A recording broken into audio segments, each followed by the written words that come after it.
behavior, you're now being recorded. Okay. Anyway, so thank you, old timers, for coming, and new timers. I'm very pleased to have you here. Somebody's just coming in also. Britain. Okay. So I just explained a couple of things. There are quite a few of you are new, and it means that this discussion is getting known. And I'm not surprised, because a lot of exciting stuff happens for those who stick around. So I just want to tell you what we sort of do here. This is not sort of a normal place. I don't give a lecture and then you ask questions, etc. It's more that we sort of do philosophy, and it's getting more and more interesting because there are people from so many different countries and with different ideas, etc. And we bounce these around because, first of all, these are people we wouldn't normally meet. When before BC, before Corona, I used to go around talking and lecturing. That people came from one sort of area, and everybody knew each other more or less. And here I see people from all over the place, which I find extremely interesting. And the discussions are interesting because we've all got different ideas.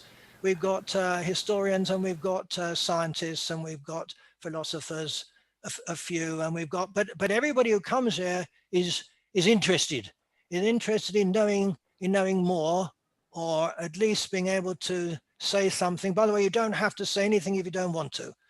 You can listen, that is fine. But anybody who wants to can talk. The point is that after a while, after I talk for a bit and introduce things, you can and should jump in, but I'll talk about jumping in a minute. I don't mean literally jump in, because it causes a problem. You can then question me, or preferably say I'm right, or discuss things. At that point, I'd rather say, hang on, I'm going to discuss that very, very soon, so do you mind holding on? Or we might get into discussion. The problem with getting into discussions on a particular point is that that point might be so interesting that it just stays on there, and I'll have to pull it back. That's the extent of my power. So let us now begin. It doesn't look as anybody else coming in. Okay, so basically, I think that philosophy, if you go down to the basics, I would say that philosophy and science wants to know what's going on. I mean, that's basically it. What's really going on? Humans are thinking animals, and we're always searching for the truth. If you think about it, we want to be told the truth, and we want to tell people the truth. But we are curious, and that's why I call us Homo curiosus. I don't know about the sapiens point. I'm never sure about the sapiens, but I do know about the curious bit. So this is a provocative topic. If I ask about objective truth, you will say, objective truth, of course there is. And you will know this. We hold these truths to be self-evident, etc., etc., from the US Independent. Anyway, no, it isn't. Truth is not self-evident, not at all. If it's self-evident, we would have no problem.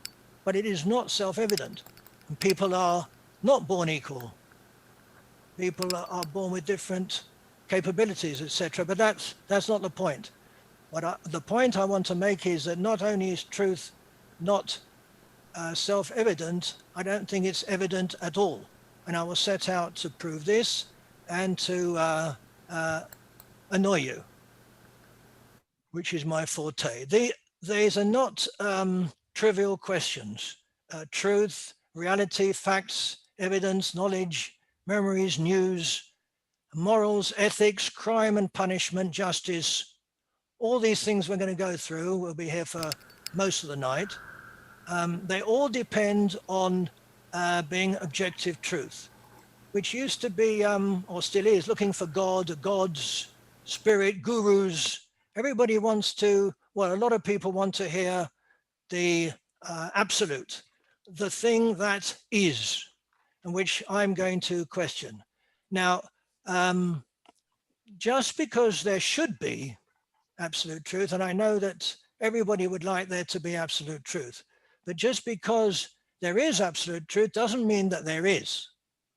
And I ask these questions to provoke thought, and that sometimes or often angers the ones who are asked. But to paraphrase Diogenes of Sinope, of what use is a philosopher who doesn't make anybody angry? And that's why I'm here. I myself am not comfortable with some of my conclusions, but comfort should not be part of what we look for in philosophy. I mean, it's very nice to be comfortable, but sometimes we aren't, and we might have to accept that we're not comfortable. But that might be, I mustn't say what there is, because I don't think there is. But that's another story for another evening. But that's the point. Philosophy, so if you agree with this, confronts us with what we already know and gets us to look at it again. All the stuff that we're talking about, we know. I mean, we know about truth. We all have ideas about it.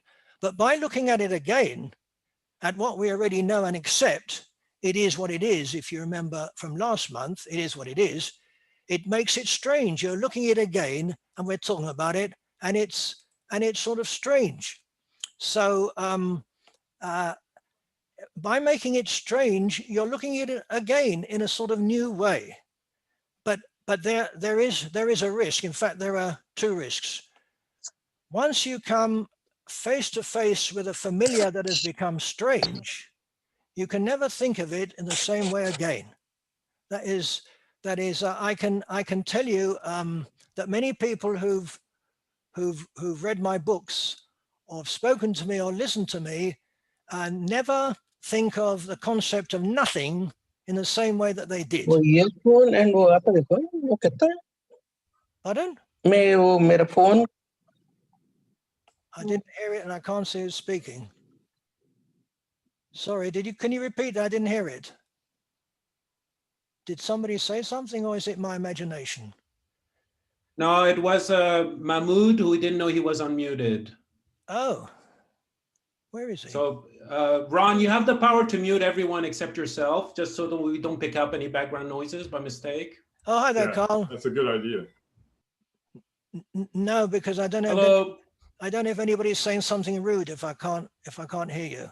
I've got to hear you saying something rude so I can get to you. Anyway. As long as it's not that dreadful individual who appeared last time. No, everybody looks. You should turn the mute on when you speak and then turn it off. Thank you for advice, everybody. I'm not listening to any of it. It's my ultimate power. It'll be okay. It'll be okay. Don't worry about it. We've done this before. Okay. So people, as I say, people who've heard me talk about nothing never think of nothing the same way and don't dare to say nothing in my company, which is very strange. It's the same with time. And it is what it is. Since last month, nobody dares to say it to me. And I understand why. But anyway, what the other risk is that once you think of something differently, you can never unthink it. That's a very, very strange thing. But the personal risk is that what we talk about is about you, about us, you as an individual. It is how you look at what is happening around you and how it affects you. It will in some way change you. I mean, it has to, and we're going to talk about change this evening a lot. But it won't necessarily make you, for example, a more responsible citizen. it might do, but that's not possibly the point. More people are coming in. Can I see everybody here? Okay, so I like this from Rebecca Goldstein, who said, any philosophical problem measures the limits of our understanding. But what we do here, we examine life. And we agree with Socrates, of course, who said, the unexamined life is not worth living. So today's discussion will ostensibly be between realists and anti-realists. Realists see scientific inquiry as discovery, while anti-realists see it as invention. For the realist, there is a way things really are, and science is trying to find out what it is. It endeavors to discover the truth. Now, you know where I stand on this just by my small hints. According to this, I am an anti-realist. Okay. For an anti-realist, there is no way things are apart from how our theories construct them. In that way, I'm an anti-realist, but in fact, I'm more than that. I'm even more exaggerated than that, because I can't be an anti-realist if I don't think that realism exists. I can't be anti something that I don't think is. But you'll see that in a couple of minutes. Heisenberg very nicely said, remember that what we observe is not nature itself, but nature exposed to our method of questioning, which is basically my point of view. Okay, so the essence of existence, and this is the way I am dealing with absolutes tonight. I am taking it from the point of view of time. And when you see my view of time, you will see that I cannot possibly think there is absolute truth. So it's all, by the way, I'm going to give you a very, very, very, very short abstract of time and how it affects us tonight. The full version for the time being is in my book, Time to Tell. So that's fully there for the moment anyway. So here is my view of time and how it could possibly have to do with absolutes. The way we think of time is Excuse yes, me. yes. Hi there. Sorry, I don't mean to interrupt. No, you must Proctor- interrupt. Interrupting's good. Okay. Okay, good. I'm new here. Yep. That's my first time coming. I'm really excited to be here. I guess before we go into the concept of what time is to you, I was hoping that we'd have a definition of what we're talking about when we discuss absolute truth. Because right now, as you're discussing your points, I'm not seeing how they connect directly to the topic of the conversation. When we're discussing absolute truth, that whole quote, we see the world not as it is, but as we are. Are we talking about absolute truth being the reality that we perceive ourselves, or are we talking about absolute truth as something that's independent of self? Oh, okay. Thanks for the question. I will deal with all of this and give you an idea how long we're going to be here. Oh, okay. So I'm dealing with all these aspects. I have to get to them bit by bit. Otherwise, we cannot discuss things that you want to discuss, which is most probably ethics, etc., etc. But what I'm saying is that there is no such thing as any absolute, and there's no absolute truth, much to people's chagrin. So why do I say that? How do I get to this conclusion? So the way I look at time is, or let me put it another way. The way that time is generally thought of is that there is a past that is behind us and it's unchangeable. It's gone. And there is a future that is in front of us and that we can change. And in the middle of that is the present, is now. Well, it's the exact opposite, right? And we have to first of all get to the now, to the present. There is no now and there is no present. The reason I say that is because the second you are somewhere like this, when you hear that, it's gone. It was never there. It's gone straight into the past. There is no such thing physically or philosophically as the present. It's just gone. It is immediately the past. And when it moves into Can I say something, Ron? right in the middle of my thing. Can I object? Who wants to Oh, I'm object? sorry. No, don't be sorry. Michael Streeter. Oh, hi there, Michael. Yes. You are discussing things as a philosopher. I am a physicist, and you know what we think of philosophers. We take a different approach. You know, objectivity is based on the subjectivity of our brains. There is no objectivity for humans. We think there is because we think we're the ultimate intellect. But in the grand scheme of things, we may have not much more intellectuality than a worm. Michael, if you think you're arguing with me, you're not, because I agree with everything you say. Okay, but let me also comment on the thing about time. Now, Einstein showed us that time is relative. If you travel on a light beam, time stands still. Now, there's a concept in physics that, you know, only a minority of physicists subscribe to, but it's a valid supposition.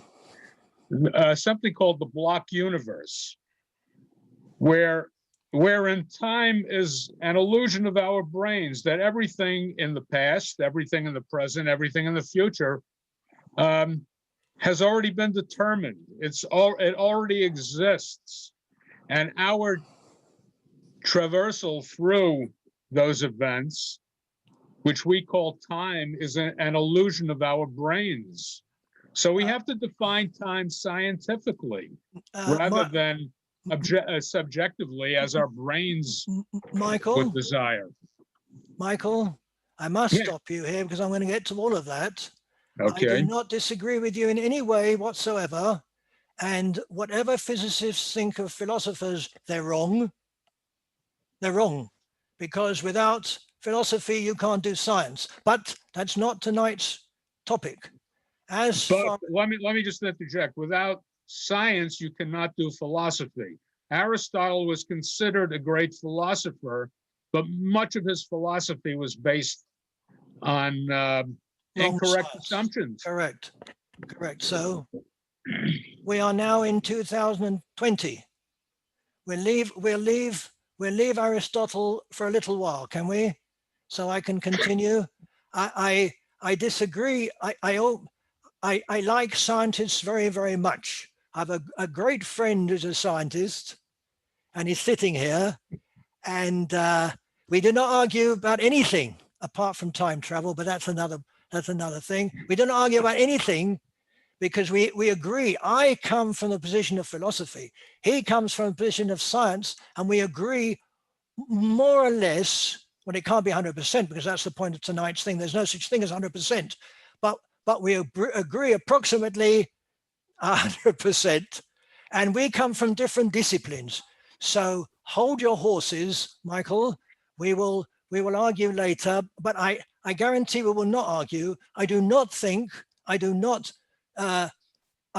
go for the block universe at all. I do not think that time is an illusion, and a lot of scientists do not either. And I don't care what science is. It does not bother me. You can put a small t in somewhere and call that time. It doesn't bother me. What bothers me is what time does. That's what we're discussing tonight. What time is doesn't bother me. I don't care what consciousness is as such. These are terminologies that really don't bother me. They might bother other people. They can put t inside equations and say that's time, but time has got nothing to do with t. And what Einstein said about time, I agree with 100%. Although I am more extreme than Einstein. If I have time, I will tell you why. So we will get on, Michael. I do not disagree with anything you say, but please don't take the stance that that philosophy and science are against each other, because they're not. The fact that Aristotle was a lousy scientist was obvious, but he was a great philosopher. He was a great philosopher. We cannot deny that.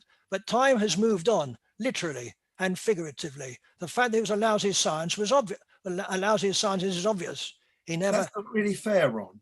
For Pardon? the time that he existed in, he was a very good scientist, and he was setting Oh, some yes. of the earliest views of science. Definitely. But he was bound by the viewpoint of his age. Definitely. And we are all bound by the cage, if you like, the grill that we exist in. But I would raise one thing. Scientists reach a sort of consensus by using Popper's falsification, whereas philosophers, there are many schools of philosophy, and you put two philosophers together and they don't agree on anything virtually. You put half a dozen, there's no consensus. I can put two scientists together and won't agree on anything either. Is that what you wanted to say, Terry? I can't hear you. I'm Ron. sorry, I was muted there. Ron, can I ask a question? I haven't even Is there started any yet. way- Pardon? Is there any way whereby when someone's speaking, we see who they are? I think there is, isn't there? Yes. The person should appear on the screen. No, Do you know no, how There's to a green hand, but I can't find where it is. No. If their lips are moving, 1 minute. Since You we're get a yellow frame. You get a yellow frame when you hang speak. on, folks. You can't all speak at once. If somebody, otherwise it's going to be chaotic. If somebody wants to speak, you either find that thing hand or you put up your own hand. Otherwise, it's not going to work. So, but I want, questions are good, and thank you, Michael, for that. You leapt at me, you leapt at my jugular, and I haven't started yet. But it's good. Questions is what this is all about. So do you it's- see my hand, Ron? I see I it. don't have that hand icon on my. It's Oh, not no. hand of God, is it, by any chance? It could be. There are people who believe that I am God. Like Matt, And I'm one of them, by the way. But to Okay. answer Richard Soloway's comment, whether you're a philosopher or a scientist, what you believe must be based on empiricism. And yes, there are philosophers and even scientists who come to conclusions not based on empirical fact. And that's a problem. And it's becoming more of a problem in the scientific community, in fact. You are sitting with me. You'll have to, no, hang on. You have to deal with what I think and not with what philosophers in inverted commas think. I'm not here to support philosophy or to pan science. I'm here to have a discussion on my points. This philosopher sitting here that you will have to deal with, not with others, because I can't, and I won't support them at the moment. We don't have enough time. And sorry about the time bit. I haven't finished that yet, but so if that's understood, it's fine. Questions are great, but leave philosophy with a big P out of it. That's not why I'm here. I'm showing you my through my philosophical thoughts. Okay, is that fair? I'm not here to support Aristotle either, although he was a great philosopher, certainly not his science. So where was I? Ah, yes. So as I said, science, if you want me to speak about science for a second, science cannot show me where now is. Can't. Science can show me that the smallest unit of time, the minutest unit, and there will never be a moment when we're there. Never. It's gone. It's gone. That's all I'm saying. Philosophy and science, my philosophy and science agree on this 100%. I don't make things up, and that's why I'm telling you about science, so that we can move on what I think about absolutes. And if you follow me regarding time, you will understand what I mean about there not being absolutes, which you can disagree with. But I have to build up my case. As scientists do, so do philosophers, at least this philosopher. Okay, so since there's no yes, since there's no now, okay, the now moves immediately back, and as soon as it does that, it goes into the past, and as it moves back into the past, it changes it, and as more things that we experience come in, it moves the past back further. And that is why, by the way, none of us agree on the past. Not when we come down to it, because each person's past is different. I'm going to come back to that because past is extremely important. What that does to the future, not only is the future not that we can't influence the future isn't even there. The future is always ahead of us, and the future being based on our past, which is really weird, because the past is changing all the time. So would our future, and we never get to the future. The only time we get to we don't get to the future, because when we get to the future, that is the past. We will never get to tomorrow. Tomorrow will be yesterday. It won't be today either. It will be yesterday. So therefore, what I'm saying is that the essence of existence is time, and time is change. Where there is time, there cannot be absolutes, since there is always continuous change, and that is the basis of what I'm saying this evening: a continuous change. So our self is constantly changing. So how can there be objective truth of the self when in the and how can there be objectivity of a changing self? Everything is moving, everything is changing. How can anything be absolute? Even scientists, definitely scientists won't say they're absolutes. What with quantum mechanics, you show me where the absolutes are. But we're going to come to that in a minute. Okay, so Ron? yes. Hello. Yes, Matt. Hi, Matt. Hello. Oh, I'm back. Yes. So I have a difference with your characterization of the present, in that I agree that there's no physical thing. It doesn't physically exist, but it is a useful concept for describing physical reality. And this goes back to Richard's point about how scientists have a physical reality that we can interact with as an arbiter of what our relationship is to truth. But it's real, that the present is real in the sense that it's a model for how we understand things. In that sense, it's real. And it's something which we all here share approximately, due to relativity, plus or minus very small increments of time. So I disagree with that characterization. And I think because it does sound like, and I know you don't want to argue the point about whether this is philosophy, but it does sound like your perspective is disconnected from physical reality in that sense. You'll be surprised to know that we actually agree. And okay. and you will see that as I move on. The fact is that we approximately agree is a cardinal point.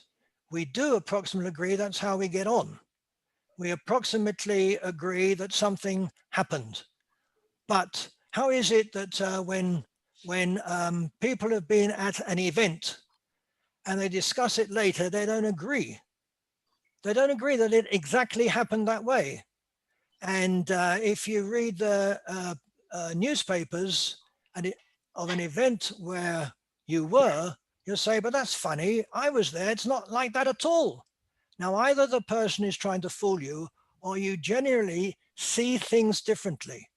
Now, I guarantee that at the end of this discussion, if you talk about it together, you will have different views of what actually happened. So you're absolutely right. Hi, Ron. We we do need to feel that there is a present. Of course we do. And in that sense, it is real, but I don't like the word real, just like a mirage is real. If you see, if you go down a road and it's hot and you see what you think is water, that is real. Until you get there close and you realize it wasn't real, but it was real at the time. It was a real sight of water. So I don't disagree with you, Matt. I think we do need to feel that it's real, but I'm looking at real in a, how can I put it, in a real sense. Michael, do you have your hand up? Yes, I do. Or is that the hand of God, Jillian? But yeah, no, I wanted to comment, Ron, on an assumption you made that time is continuous, and therefore there is no instantaneous now. But you did mention quantum physics, and there is a belief that not only are energy levels in atoms quantized, for example, but that time and space are also quantized. So if time is quantized in discrete instances, then there is a series of nows. And the reason different people have different perceptions is because our brains are not, they're almost identical, but not exactly identical. So we have different, and also different programming and different experiences.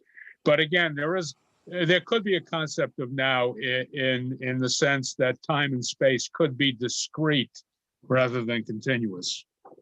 Michael, the operative term in what you just said is could be. That's, I don't believe, even a very, I'm not sure how dominant that view is these days, but it's certainly not the traditional interpretation of space. Many well, no, nor was Einstein's relativity the traditional interpretation. But the thing is, there is physical evidence pointing to a belief in the discretization of certainly of space.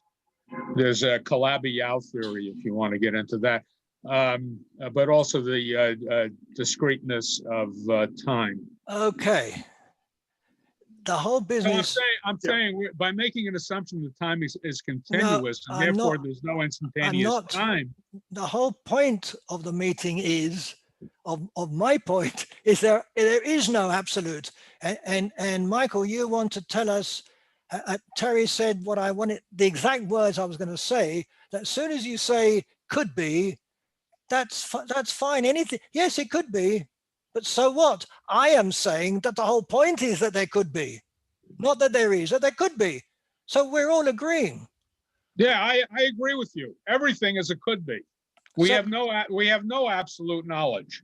Exactly. Hey, I'm new to this. I rest my case. We can go home. Pardon? I have a few questions. I'm with Matt a little bit, and forgive me, I'm new to this whole thing. So right now I'm sitting in my chair and I'm watching you guys, and so I'm interacting with reality, and and it's not a mirage. My chair is not a mirage. It's a real thing, and I'm sitting in it. So how does that work with your theory? Because I'm losing you from a common sense perspective. Okay. Can I just point out that I am a computer graphic. I don't really exist. None of us. Oh yeah, you're a computer graphic from point perspective of Zoom. What the lady was saying from her perspective, where she's sitting, she's real. And if you're saying, if you're arguing there's no absolute truth and she's not true, but she sees herself there, this is the classic case of what Heidegger brought up in phenomenology. Is it true? Is it not true? Well, also from a computer security viewpoint, and this is going to be a real issue over the next decade, the fact that someone is sitting here on this video chatting does not mean that they're real. The AI is getting to a point, and the synthesis is getting to a point where this is becoming a very real concern in the security community about whether you can verify that something like this is real. Okay, but can we get to my theory? So can we take as a premise that I exist and I'm sitting in a chair?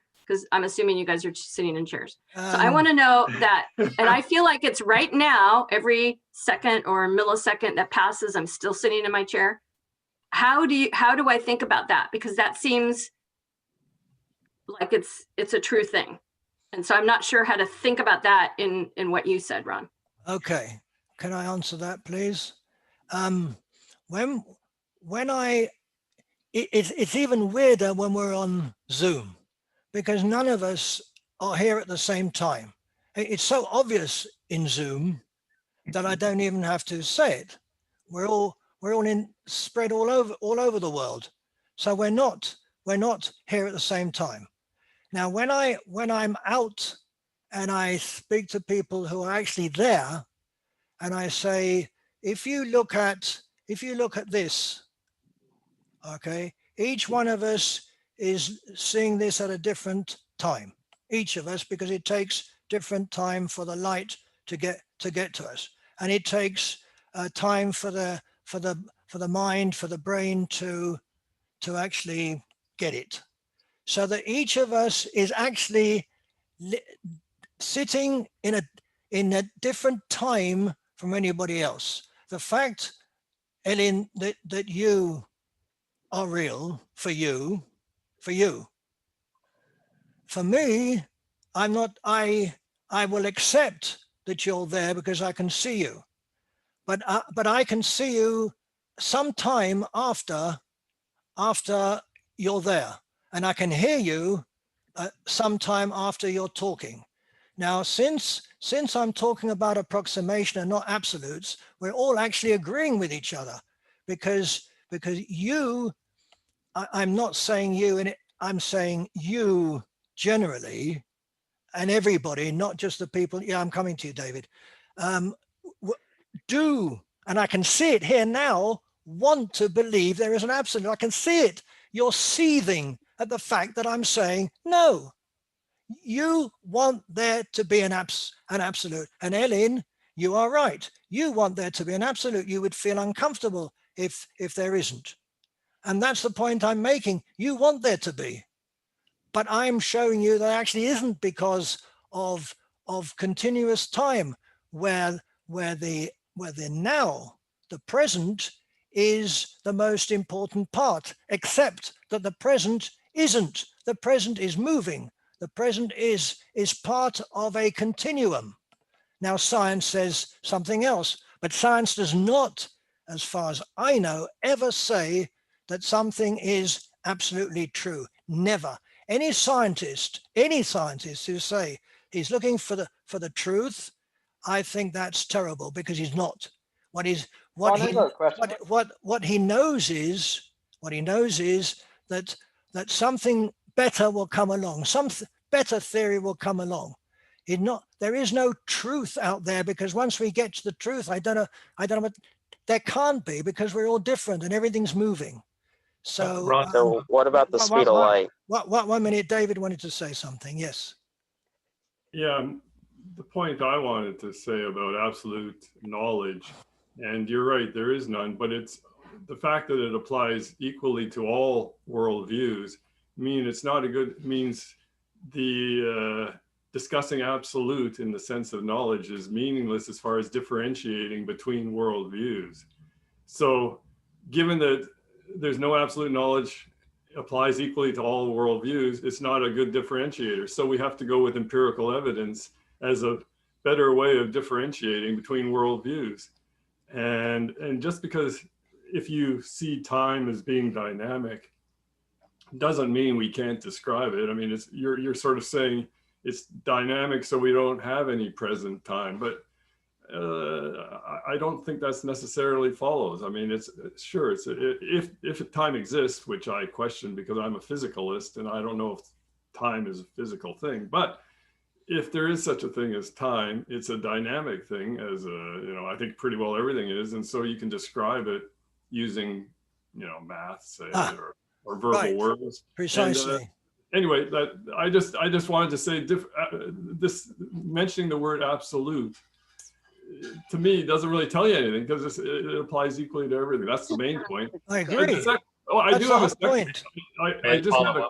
I a quick second point is this word truth. I really dislike the word truth. I prefer accuracy because you have worldviews that are more accurate, worldviews that are less accurate. Truth to me has so many connotations. Can I stop you for a second, because I've only talked for about 5 minutes, but I'm delighted. I'm gonna get to all of that. That's all there. All accuracy and facts and everything is all there. I will get to it bit by bit by bit. And your comments are very, very valid, and I thank you, but I am going to get to it. And if I don't, then say, hey, what about that? Is that fair? Okay. So somebody mentioned the speed of light when he was cut off. Was that Matt? Mentioned the speed of light, which is an absolute. Stop. We're not going to the speed of light at the moment. Okay. If we do that now, we will spend the next couple of hours on it, and I can, I assure you. I can. And Terry knows I can. But we're not going to discuss the speed of light now. Okay, fair enough. We might do later. Of course not. We might do later, but that's not the point at the moment, really. So the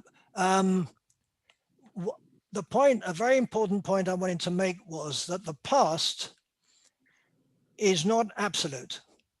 There is no past apart from memory. Gasps from the crowd.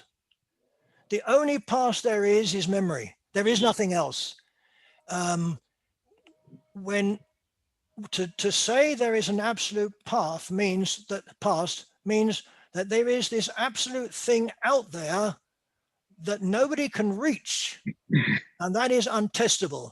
And a scientist surely would not like us to say that there are things out there that are untestable. I would doubt that a scientist would want me to say that. I do not go with Kant about the thing in itself. I don't go with that. I think that somebody here said that reality, and in inverted commas, goes with perception. And that, pardon? And that the only past, when we get to history, because there are a couple of historians here waiting for me to get to history, and I will. Obviously, I'm going to get to history if I'm talking about the past doesn't exist. Obviously, that will be interesting, but I will get there, I promise you. Now that I've avoided the speed of light stuff, the Hey, real point quick, is, pardon? Ron, when you say memory, you mean the memory that we encode as individuals, because you didn't explain where memory is. Yes. Okay. Because I said that now goes back for every single person. It goes back differently, and it causes different memories. And the only way that we can point to the past is through our memory. There's no other way. There's no other way. Ron, I have to disagree with you. There's a concept in physics called unitarity, both in quantum and in classical physics, which unitarity in layman's terms would be cause and effect. So there is an absolute past and there is an absolute future. Allow me to disagree with you. Allow me to disagree with you also in science. Is that all right if I disagree with you? Well, I know you're going to bring up quantum physics, but no, well, I disagree. No, Michael is correct. Entropy is times arrow. And so it shows us where the past is and where the future is. No, it doesn't show us anything of the but sort. even excluding entropy, the laws of physics are reversible, both quantum and classical physics. The laws, and that is called unitarity. That is one of the cardinal principles of physics. And there's no evidence whatsoever that's violated. Now, quantum physics has, takes exception, but I'll be able to answer that if that comes up. It will definitely come up because I don't agree with you at all, but that's fine. Why not? Do you disagree with unitarity? I disagree with absolutes, yes. I don't know where you get that from. I know they're very nice theories, but to tell me that is the truth is when I was working going in a the bit far, hang on, we can't talk at the same time, okay? So of course I disagree with you. Of course I do. So you're saying there's no absolute fact. Hang on. The ditch right here. Can I ask a very simple question? No, I need to see. Oh, you have. Oh, yeah. You're going through your spiel still. I need to see a hand. I don't know who's talking. Oh, Well, it's then you should mute everyone. JP. and It's just me. unmute people. I will never remember to do that. I have my hand up for about a minute or two. I can't. Is that JP? I can't see you. Yeah. I don't have video, but I had a question. Okay. So are you saying that the only universal principle or universal truth is that there's no universal principle or universal truth? No, I'm not. Because you're contradicting yourself. No, I'm not. I knew. You're saying that the only principle is that there's no absolute principle. I knew that somebody's going to ask that, but you'll have to refer to Russell's liar principle for me to answer that, which I will do later. Is that okay? I have it down to. I knew somebody would ask me that, but I didn't realize it would be that quick. All right. But I will answer it. It's fairly obvious to me. But anyway, the point what I'm saying is that we can't say that anything happened, despite what Michael's telling us. We don't know that anything happened. We don't know. We can make assumptions. And if anything happened, we don't know that it definitely happened and absolutely happened. And in fact, if you want to talk about the speed of light, and Einstein, who said fairly clearly that there is no one time all over the universe. So you can't, no, Michael, please, in a minute. So you can't come and tell me there is time. And I will come and tell you, well, where is the time and when is it? There is no one now in the universe. That's per Einstein. There is no one now. There are on Michael's behalf. Hang on, Matt, hang on. So if I say that there are different nows, these are backed up by science, and it's backed up by a lot of science. So if anybody wants to tell me that there is an absolute time, I would have to call him Newton, but I won't. Michael, hang on. But you're misinterpreting Einstein. Hang on. No, actually, I'm not. Hang on. I'm not. So, so what I want to ask is, my point is, there is no past. There is no absolute past. There is only past that would apply to our memory as individuals. That's the only past there is. There can't be anything else. So stand up for science for a second here, because this is where science and philosophy diverge. And Ron, forgive me, but I'm going to assume that what the views you're expressing characterize philosophy, even though I'm not qualified to say that. But just assuming that science does deal with models that describe reality. There is no absolute, but these models can change. If you say that a model of science is incorrect, though, you better have a model that better describes reality, and it needs to be empirically verifiable. But when you say that it seems like you're throwing it all out and saying we don't know anything, actually the best we can do is through the process of science in developing these models. So please don't say the models are wrong unless you have something better. Empirically verifiable. I don't. And Ron, you are confusing, perception with reality. No. I'm sorry. You need to have an order here. We need to have hands. Otherwise, everybody's talking together. I can't get a word in, and everybody else can't. Hang on, Matt. If I gave you the impression that I said they're all wrong, I'm sorry. That's not what I meant to say. I agree with you. They are models. I agree. Models are models, and as you just said, they change, which is exactly what I'm saying. They change. There's nothing absolute out there. Science has never said there is anything absolute out there, despite what Michael says.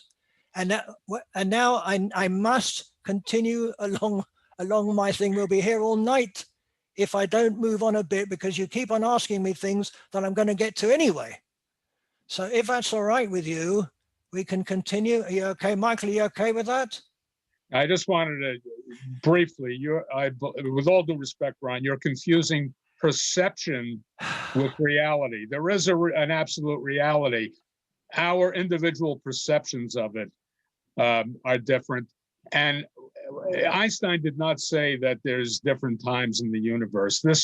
What he did say is that different inertial observers in different inertial frames, in other words, going at different speeds or accelerations relative to each other, perceive different time. That's not to say that there's no absolutes. Of course there are absolutes, or else we would live in chaos. When you say, of course, they're absolutes, that is an extremely strange thing to say. Of course, they're absolutes. Well, there aren't. There's no absolute perception, but there are absolutes. Where are the absolutes? Where are they? There would have to be, or else there would be a complete chaos in the universe. Well, the absolutes are what we measure themselves. And in the process of science, Michael or Ron or myself, we in theory would get the same result for the same test procedure given the same data. And that is an absolute, but Matt, it's still receiving it differently. Matt, there are no same experiments with the same points. They're just each. Yes, 1 second, Frank. Put a point of order, by the way. After you're done, but it has nothing to do with the discussion. I just want to talk about the format real quick.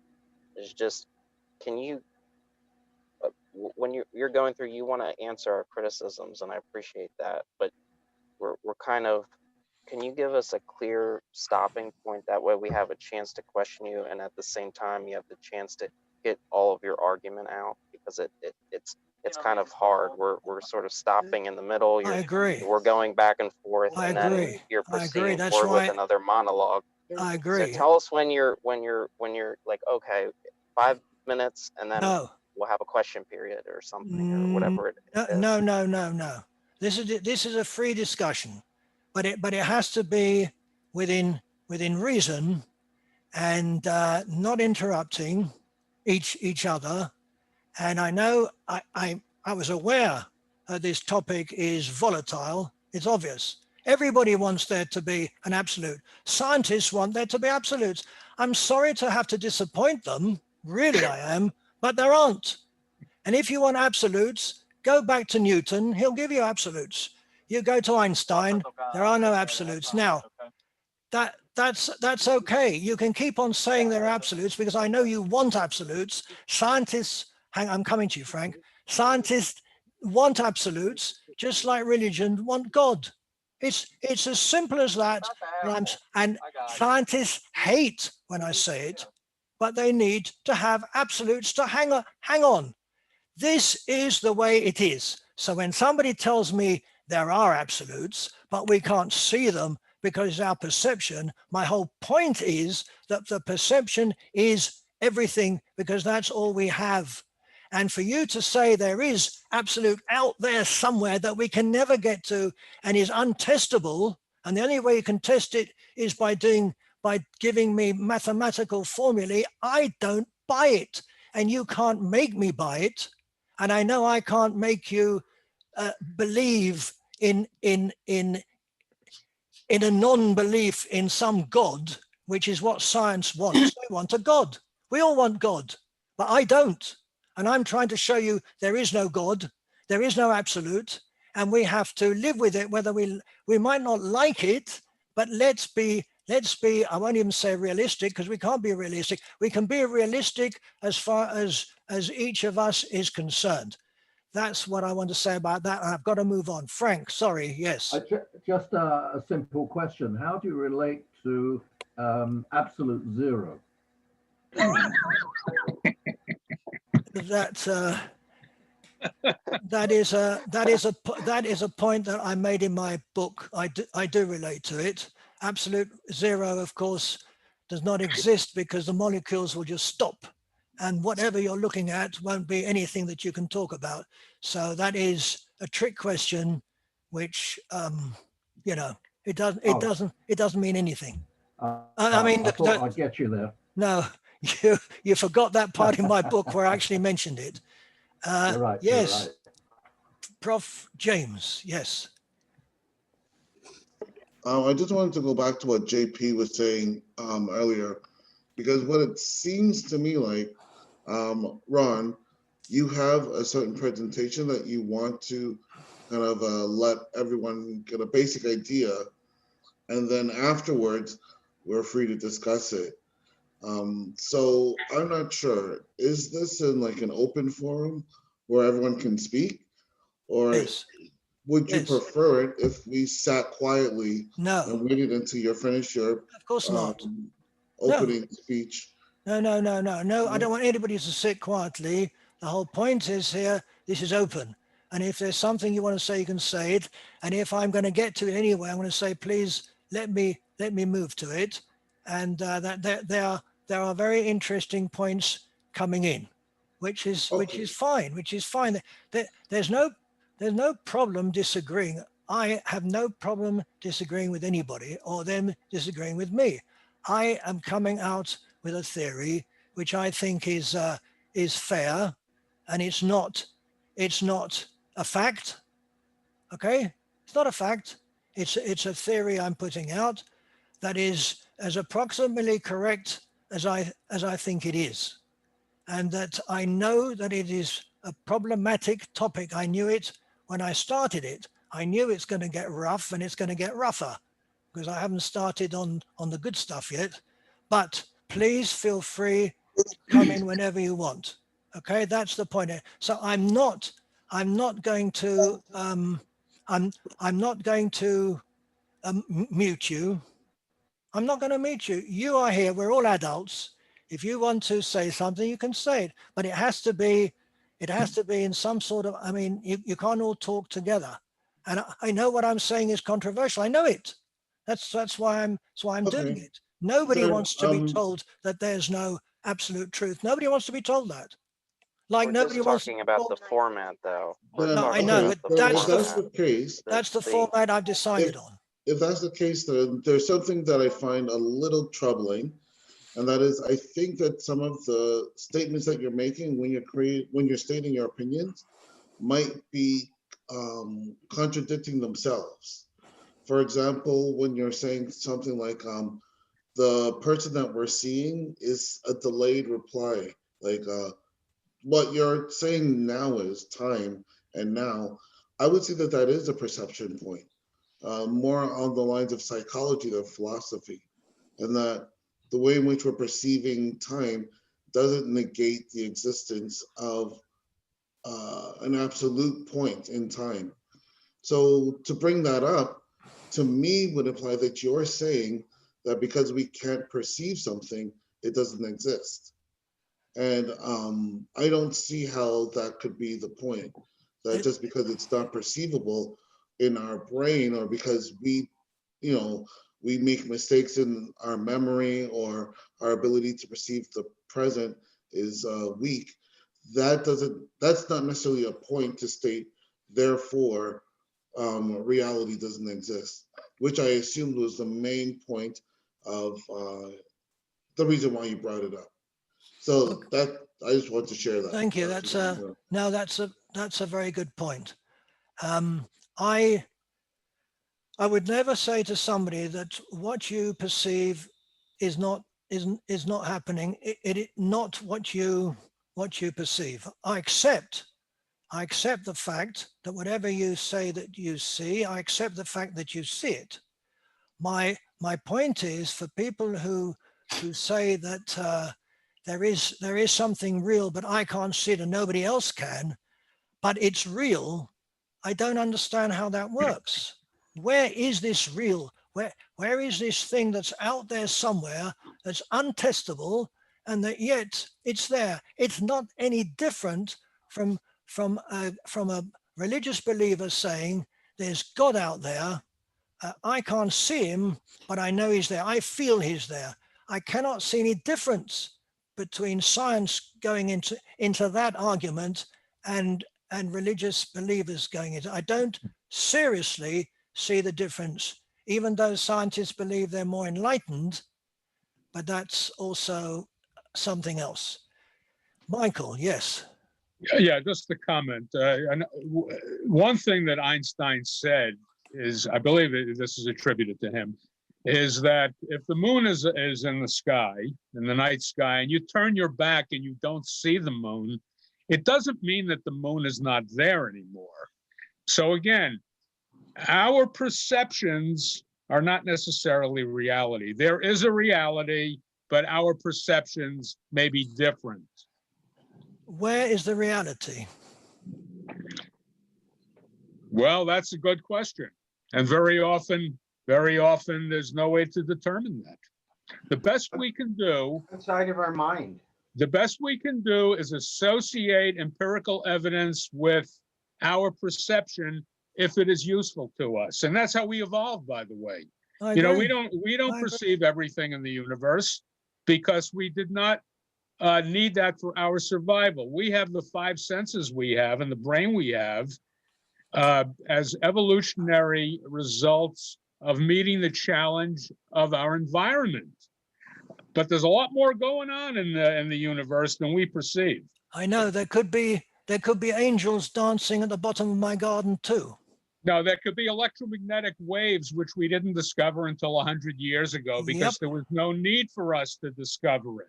And there could be angels who are making my electricity work, and we won't discover them till another 100 years. When you say that, that's not what I'm saying. Well, that's it is not what I'm saying. There is reality. There is reality. Where is that we reality? don't perceive. Where is reality?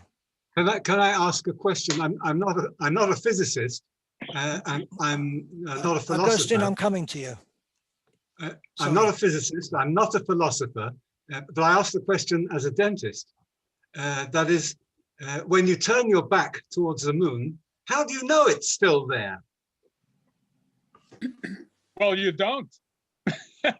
There's got to be alternative evidence, and it's got to be a preponderance of evidence. Since the moon has always been there, as far as we know, then it probably still is there, and everything. Yeah, it's a good assumption.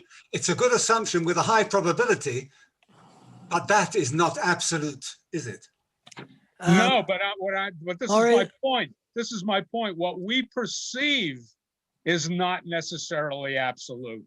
But there are absolutes, or else we would live in a universe that had no laws, that was completely chaotic. But you're probably right.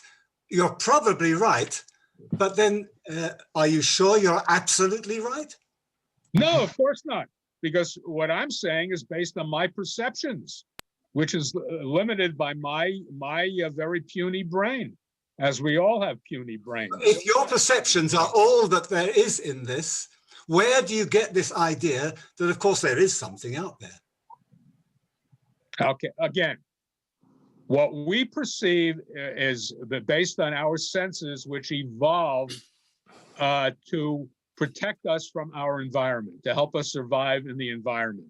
That's what evolution is all about.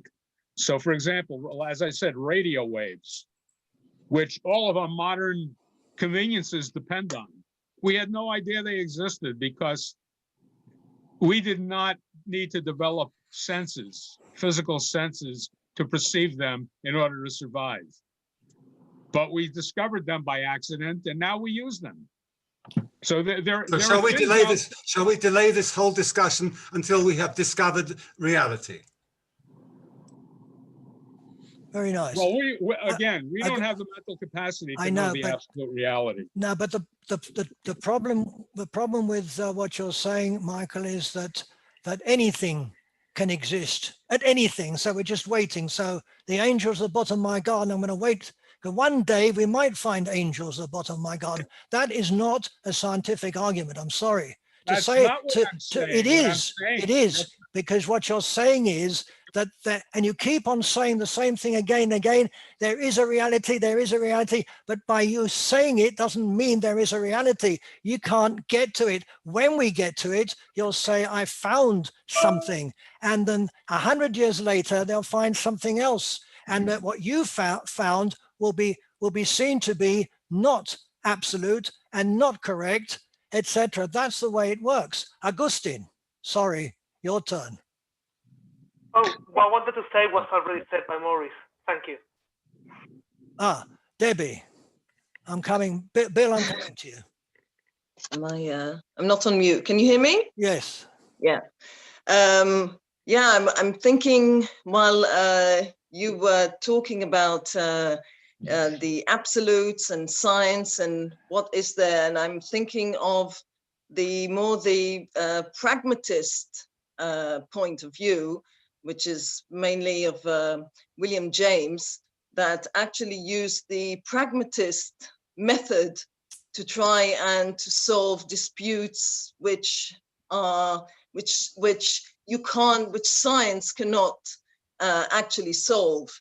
And the question is that the question or the way we can try to answer questions or to give answers to with connection to truth is whether how does this help, or what practical effect or pragmatic effect the answer or the truth has in the world. Let's say, is there a reality out there? I think we would say there are facts, or there is some sort of rigid reality. Let's say if there's a table between you and me, I will bump into it. But about other metaphysical questions, like, is there an absolute? Pragmatically talking, I would try to think how would the truth about that, how would it practically have an effect on the world? How would that help me in my help my belief system? And the fact that I think I agree with you, Ron, that there is no metaphysical absolute out there, because I cannot reach it, or it wouldn't have any practical effect on my life or on the world, or there is no some consequence to believing or to holding the truth. And I think, let's say, the question whether maybe what Maurice said about maybe we live in an illusion, maybe there is no reality. I think William James, as the pragmatist, would say, well, let's check if we want to answer this question, let's check what the answer has, what effect it has in my life or on the world. If I behave in the same way, whether it is an illusion or not, or whether I do exist or not, and it doesn't have any practical effect on or consequence on my life or on the world, perhaps this is not a question or the truth doesn't matter. It doesn't matter what you believe in. So I do agree with the thing with the idea that there is no practical, there is no absolute truth out there, because I'm not sure how or what effect scientifically even that would have on the world, or on my belief system, or on the way I act or behave in the world. And that is also science. I mean, science cannot solve everything. There are questions you can't go and check in the lab. And that's where philosophy comes into, or practicality.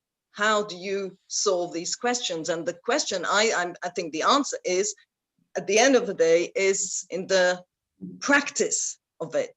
There is some practical maxim. And perhaps this can help your dispute about reality. Is there reality or isn't it? It depends where the answer is within our belief system, within our behavioral system, our acting and influence on the world. Augustine, who else wanted it? Yes, so I would like to answer what Debbie said. Okay, Thank you for James. that. I found very interesting the idea that if we question reality, if we question truth, what are the practicalities of that? And it's true that that I would say that it's a very metaphysical discussion to question what is truth, what is false, and so on. But then at the same time, a lot of atrocities in history have been committed believing on a truth. So actually, to hold a skeptical position on truth, I think it has very sane practicalities for society. To hold a metaphysical truth, you mean? A skeptical position on truth. Okay. I think it's very practical for society because, for example, I don't know, but maybe we can suddenly say that, I don't know, I'm going to say, for example, an election was false, for example, and we can hold that as a truth. And then if we are actually skeptical about any kind of truth, maybe we have to say to that person, hold on, we need to check that. But if we believe that truth is absolute, then when we reach one, we can be teleological. We can use it as an end means, and that can mean that we can also put our life towards it, and we can say no, the truth is more valuable than our life, and so we sacrifice them. So that is why I think that huge, like this question about whether angels exist or not, or whether the truth exists or not. Well, maybe the angels is not practical, but the question about truth and reality, it is practical from my point of view. Correct. Yeah, but that exactly, that can be also a practical means or a practical consequence to ask questions and to doubt and to think about the human existence can be or is practical, has a pragmatic effect on the way we think, on our critical thinking, the way we do think about problems.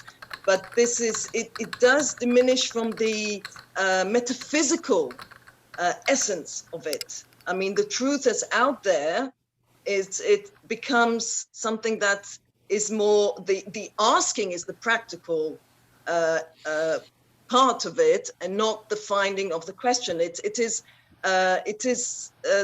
seeing the truth as not static, as very dynamic, as does have a big connection to time, which changes. So truth changes as well with history or with the living, with technology. I think even technology brings a lot of new questions and new ideas about how we should act and think and believe. Yes. First James and then Bill. I just want to say something because I couldn't go through what I wanted to say in a logical way because you've been jumping in. So I want to make something very, very clear. I'm not saying there is no truth. Please do not misunderstand that. There are lots of truths, but there is no the truth. Of course we believe things are happening. Of course it is true that we're sitting here. But if we're talking about absolute truth, the absolute, that is the point that I'm making here. And I'm showing through time that cannot exist. And now I'm James, and then Bill. Yes, Ron. I think I think that was a very good clarification. I think we have truth tellers, and we have dissimulators. We have people that hide the truth, and so forth. We have sometimes illusion. Somebody mentioned the fact that mirages exist. That perception is not accurate. Human perception is not always accurate. We have ideas that are somewhat accurate about truth. Some of your ideas are accurate. Others seem to miss the mark, but I think I might be able to explain that.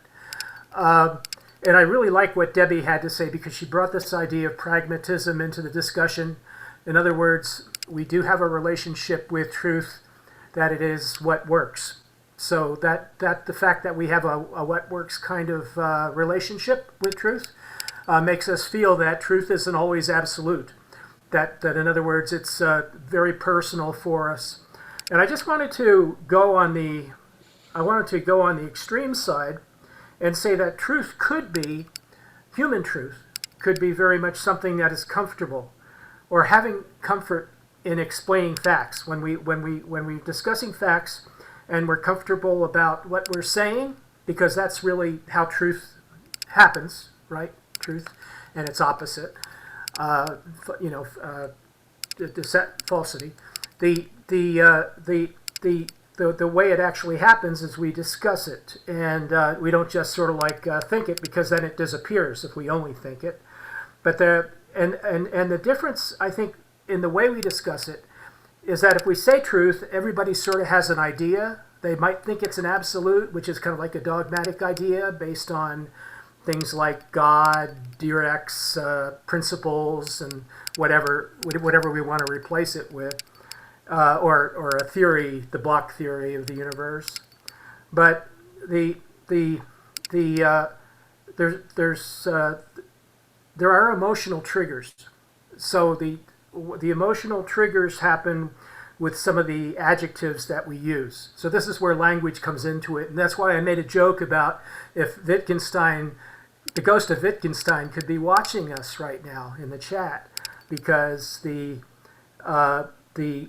problematic here is that the adjectives that we use with truth constitute emotional triggers to one of those kind of like exigencies, the exigency that truth could only be what is advocated by someone as a dogmatic truth, or the word truth could only mean something that doesn't allow, something absolute.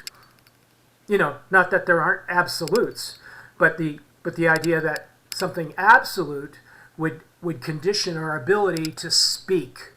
In other words, we cannot speak of truth because there is Dirac's equation, there's Einstein's theory of relativity, there's the discovery of the speed of light, absolute zero. That we would actually be burned. We'd have a danger of being burned at the stake because of our not adhering to absolute truth, as was once the condition in the Middle Ages, for example, and probably in prehistoric times as well. So this kind of fear that we have in discussing truth pervades the discussion.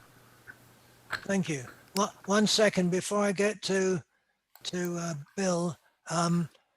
There's a lot of chat going on, and it's very, very interesting. I can't deal with it. Terry, you're saying some amazingly interesting stuff.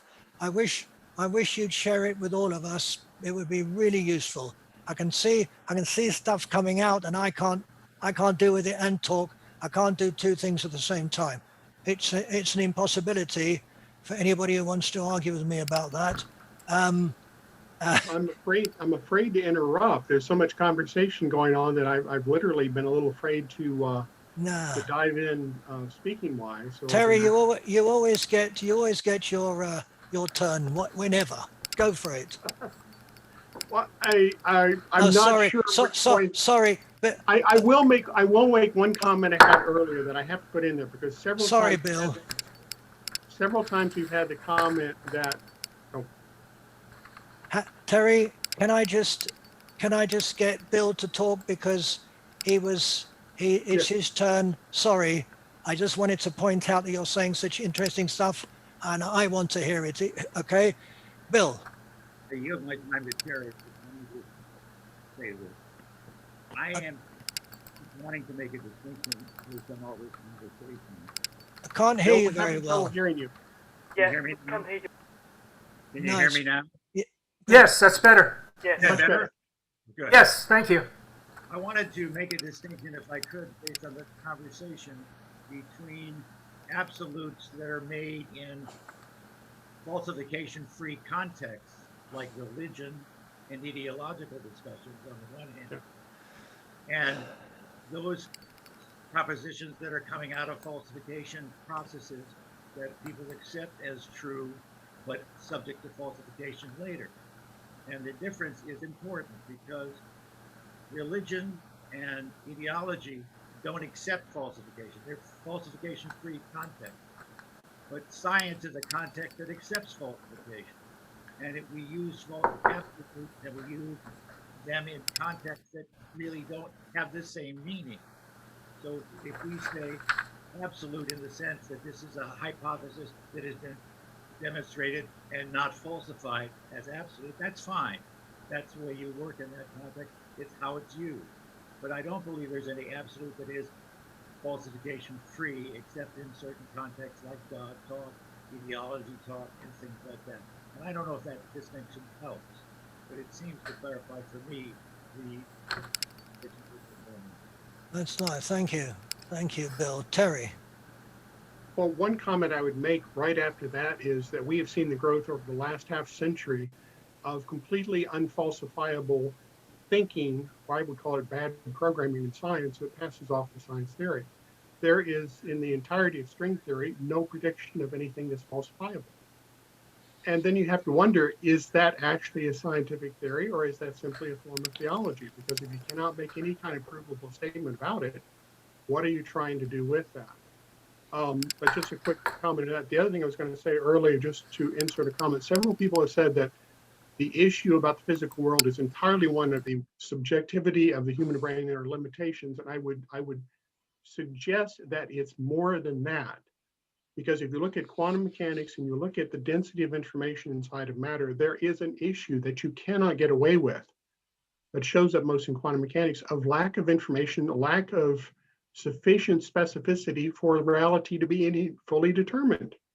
Now, we keep trying to get around that. People don't like that. They find it very uncomfortable, but you cannot get away from it in terms of actual measurements of quantum experiments do not allow you to prove experimentally the existence, for instance, of a block universe from that perspective. Now, there's other arguments that you can make. It's more complicated than that.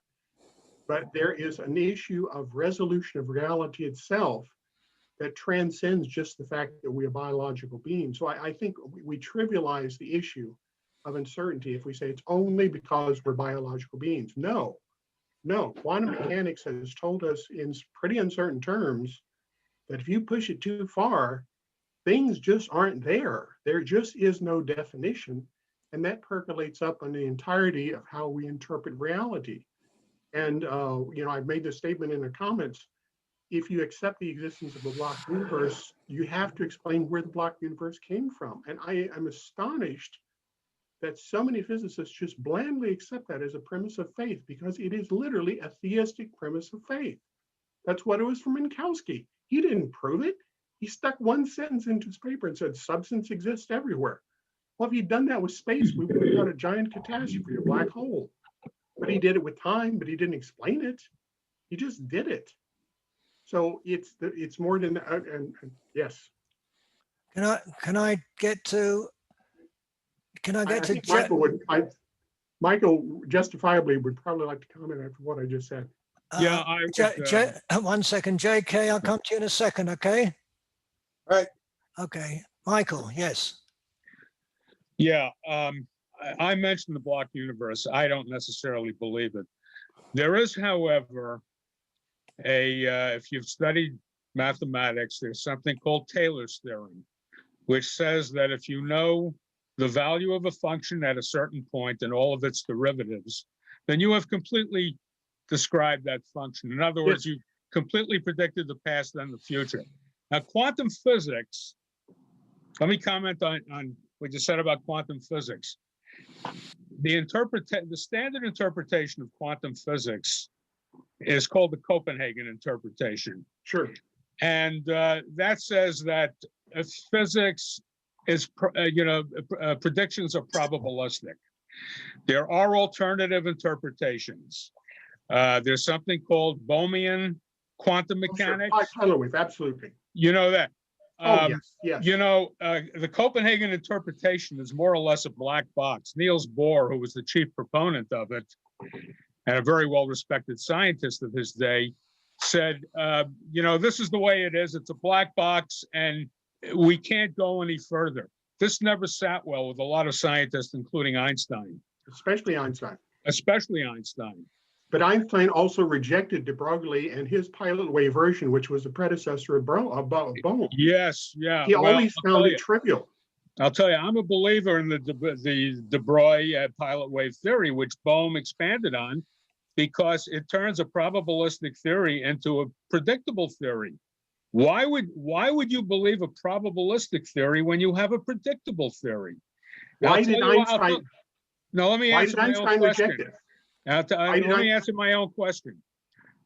This, Bohm came up with his theory, and he published this paper in 1952. What was going on in my country, in the United States in 1952? The McCarthy hearings, looking for communists under every bed. This was political. Bohm had communist associations in college. He was fired from Princeton University, and he went into self-exile because his career was ruined in the United States. And this is why Bohmian mechanics never caught on. And this is why we're still suffering under this probabilistic Copenhagen theory, which, like you said, even somebody as great as Einstein never accepted it. Okay, hang on. This is getting very technical for the rest. So all I wanted to say is there's a lot of false, even in science, there's a lot of false nonsense going on, and it has more to do with politics than it has to do with science or reality. So when scientists say that that this is the way science is, that's exactly how I started off quite a while ago, to say no, that's not, because scientists are human beings. Scientists have perceptions. Scientists have their psychological things, and what you explained about Bohm refers to a lot of science, if not all scientists. One thing I always wanted to do, and I don't think I ever will, was to put together what scientists and philosophers have put forward together with their basic psyche. It'd be very, very interesting to see how people come up with ideas that have to do not with absolutes and not with great theories, but with the way people think. And that's very interesting, Michael, that you mentioned that, and that Terry also. And that brings us to JK. Well, can I just complete my thought? And this is the point I'm trying to make, that we can't just pull stuff out of thin air because we believe it. Like Einstein said, if you turn your back on the moon and you don't see it, it doesn't mean the moon's not there anymore. This is why the best effort that we must make is what is based on empiricism, what we know empirically, what we see empirically, and what benefits us as a species. That's the best we can do, and keep peeling back the onion, as it were. We're going to get to evidence in a minute, and what empirical means. It means exactly the same as anything else. It's the way you look at things, the way you perceive of things, and that's empirical. If it's empirical, everybody would believe it, which they don't. So one person's empiricism is another person's rubbish. And to say there is empirical evidence, I don't buy, and I don't think scientists should buy it either. Because if there were, then that would be the end of science. Here is the evidence. That's the way it is. Let's all go home and have tea. But that's not the way it works. There's got to be a starting point, Ron. I agree. And empirical evidence is the starting point. I agree. It is never the end. We're always peeling back the onion. I agree. And the point is that people don't agree with that beginning either. And that's the whole point. JK, you've been very patient. Thank you. Thank you very much. Yeah. Yeah. How can you put that much faith in empirical evidence when the science is also telling us that 95% of the universe is made of dark matter and dark energy, which we will never, we can never know about, So no matter how much faith you have in science, it's you have to admit that you're not going to get to the absolute truth, and it's not going to tell you what the absolute truth is. At the same time, Einstein was in love with Spinoza's idea of an infinite universe, that nature is God and is made of the same substance, and there's one substance, that's gives us, defines what and who we are in the universe. And I think there's a little bit of religiosity, a religious faith, that's ingrained in science itself. It started that way, and it probably will continue. I'm sorry, JK. Einstein, as are most physicists, Einstein was an atheist. Even if he referred to God at times for political reasons, he was an atheist. The point is, I'll tell you what my belief in God is. My belief, God is the laws of physics. Well, I think that's what Einstein believed. Okay, it's not some supernatural intellect. It's It is not the laws of physics Right. that govern reality. There is a reality. Right. And to say that there's no reality, there's no absolute reality, even though we may not understand it. Hang on. The laws of physics are not God. The laws of physics were made by man. That's how I'm defining. That's how I'm defining. God. I know, but the laws of nature. The laws of nature, whether or not we understand them well, the laws of nature are what govern our universe. They're not an intellect. They're not judgmental. It's not the old guy sitting on a throne. The laws of physics and the laws of nature are the ones that man or woman, or either or neither, we as humans have decided that those are laws. No. As an approximation to reality based on empirical evidence. Please do not interrupt me. I don't interrupt you. Let me finish my sentence. I know you don't like that. I know that scientists do not like me to say that the laws of physics are not supernatural things that exist out there. The laws of physics were made by man. And when the laws of physics will be seen to have been wrong, then they will change, not because they're mystical, but because people have changed them. So don't come along and talk to me about the laws of physics as God. I don't accept it. I don't. Those were your words. I don't accept it. When I say the laws of physics, I am not talking about the laws of physics that human beings have written down. Oh, you're talking about the mystical stuff. I'm talking about what governs the natural universe. But who decides what governs? Who? Nobody. Exactly. Nobody. Correct. Nobody decides. It is what it is. It is what it is. That's it. Okay, it is what it is. That's it. It is what it is. It's a pity you weren't. Can somebody else come into the discussion? Hang on. We can attempt to explain it as best we can. can. Somebody else come sorry. into the discussion? Yeah, 1 second, Frank. But there are absolute laws that govern nature. No, the things that govern nature is what we decide govern nature. Or else we would live in a completely chaotic and unpredictable universe. I think William James is correct. Frank, I think stop. Frank. Yeah, I'd like to sort of give a historical aspect to the Thank God. Thing. I mean, or the mystical whatever you call God. I thank whatever it is. But I want to go back to God a bit. Listen, the whole of human history. I know you've already cancelled my history by saying there's no past, Ron. But let's assume that there is some kind of past, a relative past, because we have various sources and narratives which tell us about a story. And here I connect up with Debbie to a certain extent, because it doesn't matter in the past really whether the past is made from legend, from theories, from sort of myths, from facts, from all these things. What matters really from the past is the consequences. What happens to us as a result of the past?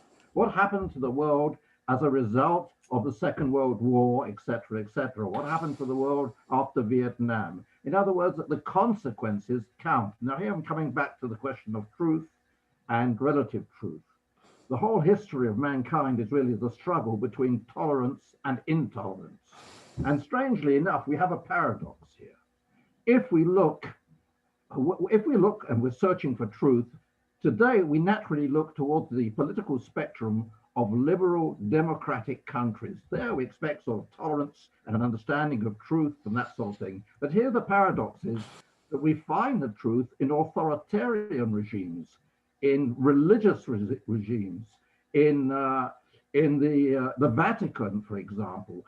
In other words, the sovereignty of the humankind causes us to have a truth. The people who believe in a certain religion, whatever the religion, they believe they have the truth. They have no problem about that.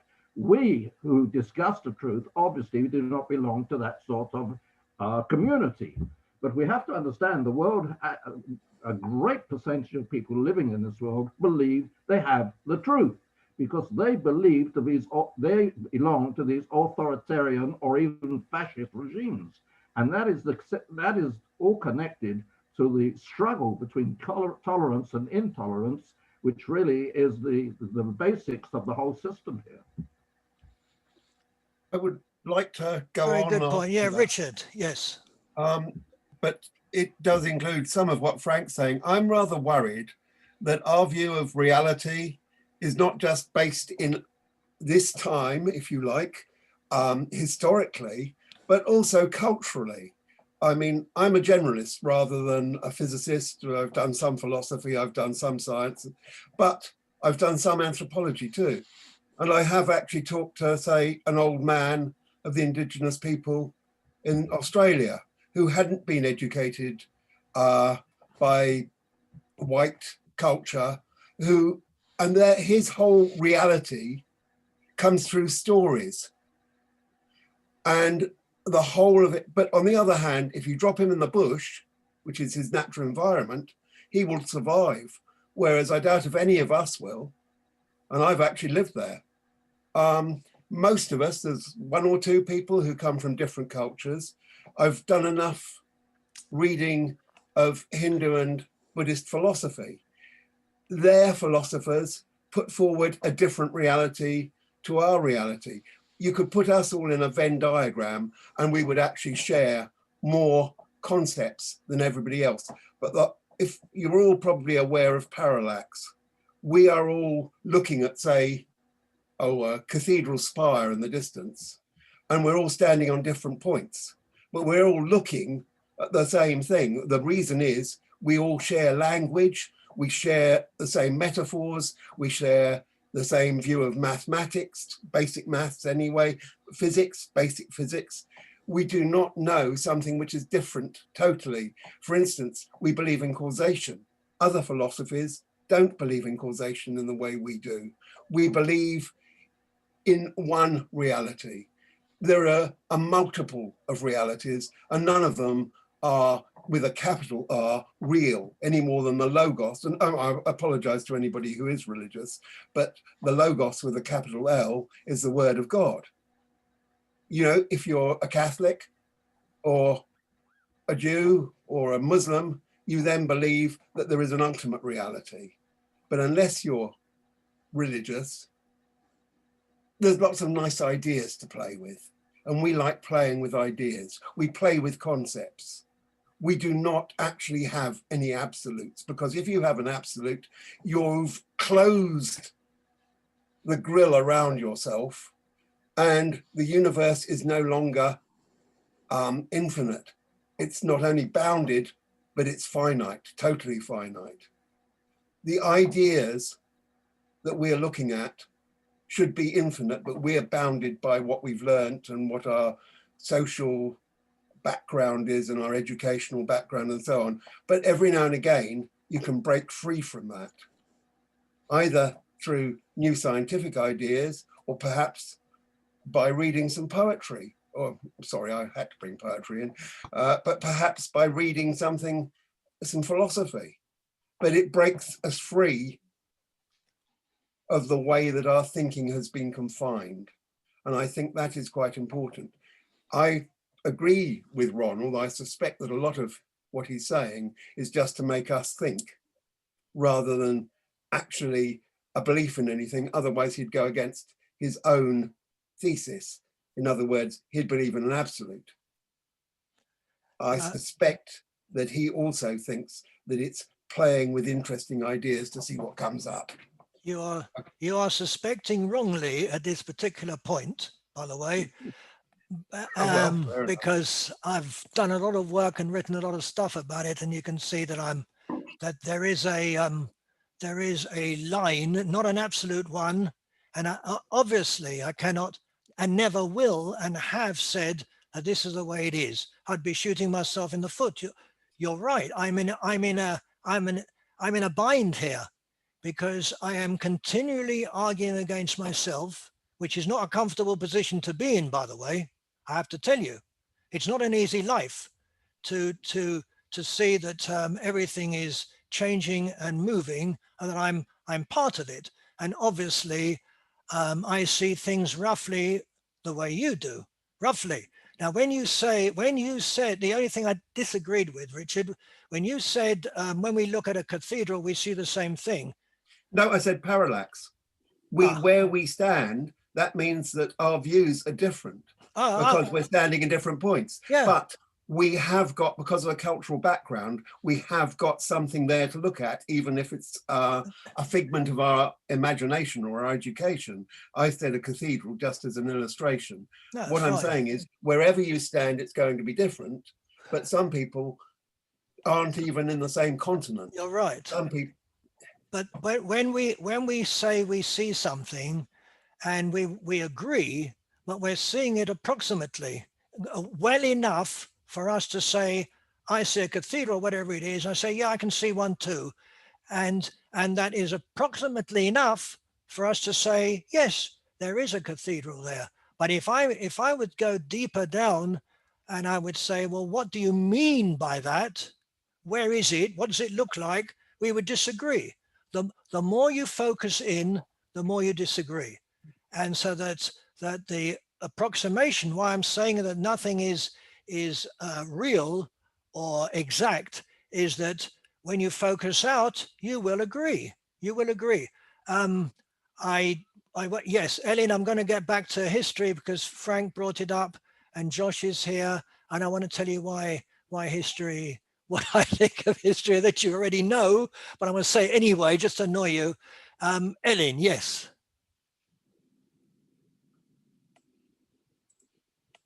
Now, Ellen, you have to unmute. Can't hear you. Okay. Oh, that's it. Can you hear? Yeah, can you yeah, hear me? fine. Good. I put a comment by Ayn Rand. I know she can tend to be controversial, but I think that in your worldview or view of the cosmos, Ron, you're saying that there's no axioms, right? Because you're saying nothing is self-evident. But to me, and this may be my bias, I kind of agree with Ayn Rand that my consciousness exists, that consciousness exists, that I'm conscious, and I possess consciousness, and I exist, and that those are irreducible primaries. And so this is, I guess, a leap in logic or faith, possibly, but I take those as truthful. And then I think that you would disagree that those aren't, that axioms then can't exist because nothing can be absolute. And so maybe you can comment on Ayn Rand's point of view and anyone else out there. I have no doubt that you know that you exist. I have no doubt whatsoever that you know that you exist. Okay? But outside of that, you would have to prove that I exist, because we are different. We are absolutely separate, apart from us sharing at the moment this Zoom thing. We can call this Zoom the world, right? So I can see what you've got behind you, and strangely enough, I've got nothing behind me, which is quite funny, really, considering what I'm talking about. So you don't know what's behind me, right? But I can see what's behind you, and etc. So we inhabit the same world, and I accept that whatever you say you see, you do. If you see water on a road and you say, I see water, and I say, well, I don't, I won't say to you, you're not seeing water. I accept it. Okay. It's how we get on in the world, that we accept what each one of us is saying, knowing that there's no absolute. I don't know if there's water there. And Would you say the same thing to a schizophrenic? Who said that? Yeah, that's an interesting point, by the way. Wait, can we go back? I just want to go back. So Yes. you're granting me that existence exists and consciousness exists, and those are axiomatic, and therefore that is an absolute truth. No. Okay, what did I miss? I refer to Gödel's theories about axioms, Gödel's incompleteness theories, where he said very, very, very roughly that you can't prove an axiom from within, i.e., we cannot say what ourselves are because we're in there. It is completely. Well, that was Ayn Rand's point. She said they were irreducible axioms because if you argue against existence, how do you argue against existence? You can't prove it, and you can't argue against consciousness. I'm arguing against existence? I'm not. Why? Well, no, what I'm saying is, this is what I'm trying to understand, and maybe I'll give it one more try and then we can go to someone else. No, it's fine. To me, it seems like if there are axioms, and if you agree, Ron, that there are axioms, then you've busted your theory that there is no absolutes, because axioms, by their very definition, are self-evident truths. And so I'm saying, I'm positing, like Ayn Rand, that existence exists and consciousness exists. Those are irreducible axioms. And therefore, that's busted your theory. And we have at least 2 examples of objective truth. Which are the 2 examples that you say that you exist? Existence exists and consciousness exists. I don't know even what that means. How do you disprove existence exists and consciousness exists? How do you disprove that? I don't have to disprove anything. I'm talking about what is proof, and you're talking about what is not proof. What I'm saying is that if there's such a concept as axioms and you agree with that, then you are busting your own theory that there's nothing absolute. And so I'm wondering, how would you argue like Ayn Rand did or tried to in her statement? How do you argue against consciousness exists and existence exists? How do you do that? Because Ayn Rand called those irreducible primaries, and I'm in agreement with her. I don't know how to argue against that. Well, let me try. I do not think that axioms are irreducible.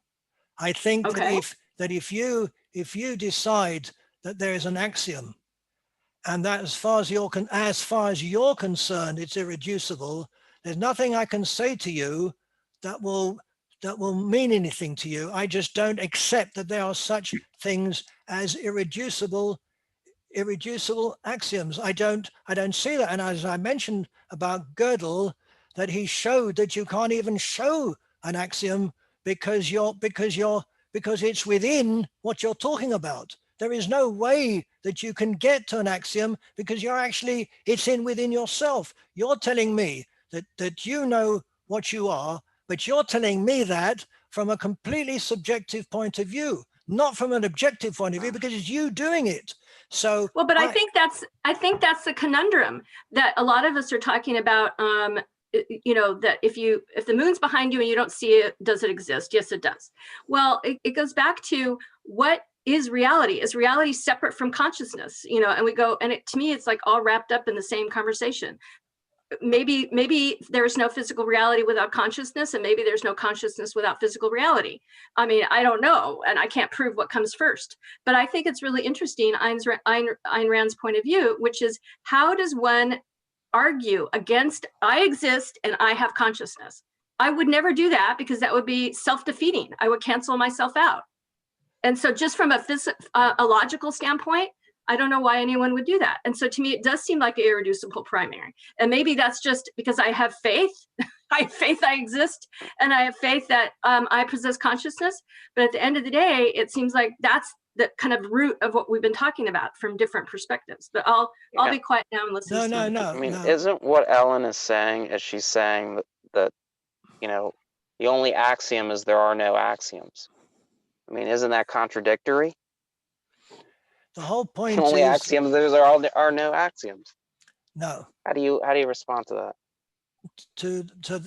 That there are no axioms. All I'm saying is that for you to find the axiom, you're doing it from inside yourself, and that is completely suspect. All I can say is if that's what you feel, that's okay as far as I'm concerned, but it doesn't prove anything to me whatsoever. But that's the point I'm making. We're all like we're all in the Xbox game. I don't know another way to put it. Okay, fair enough. We are both existence and consciousness. There is no way to look outside of it. They partake of each other. They're dependent upon each other at the root of everything. And then you leap into theology. But you can't. know, how do you get anything? How do you get any more? How do you reduce beyond any more atomic than the idea of existence and consciousness? I honestly don't know how to get there. I cannot move out of perception. And I see there are a lot of messages coming back, and I want to speak to Alan about that. I just caught something. There's a lot of, I can't deal with what I see here coming out. Otherwise, I can't talk to you. I'll be reading, but some of it sort of hits me hard. But now, Ellen, you're making good points, and there are difficult points. I never promised you a rose garden here tonight, right?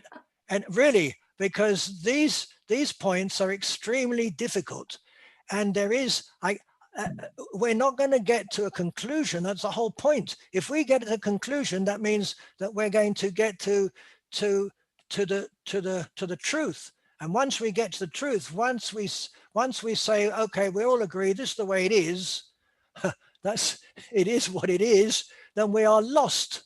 We're lost. We're lost in nothing. 1 second, Michael. Alan hasn't said anything yet. Oh, no. I want to get to history now because Frank brought it up. I just want to mention the first line of Kurt Vonnegut's Slaughterhouse-Five, the first line. Okay. All this happened more or less. Lovely. All this happened more or less. And I will go for that. And that's what history is. In a nutshell, history can only be an approximate story of what happened, or actually what might have happened.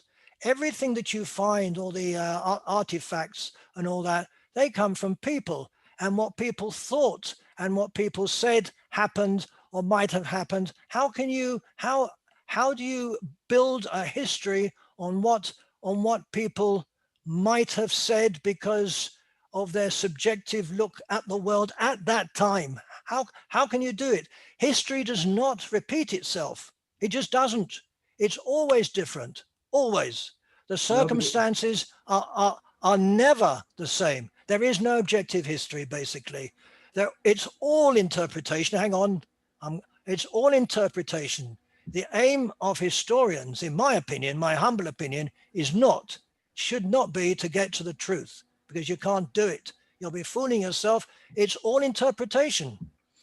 Josh, do you have anything to say to that? Yeah. Sure you do. So I had an undergraduate professor say once that just because there's no truth, I think she might have said just because there's no truth in history doesn't mean there's no such thing as a lie. And that hit me hard as a 19-year-old.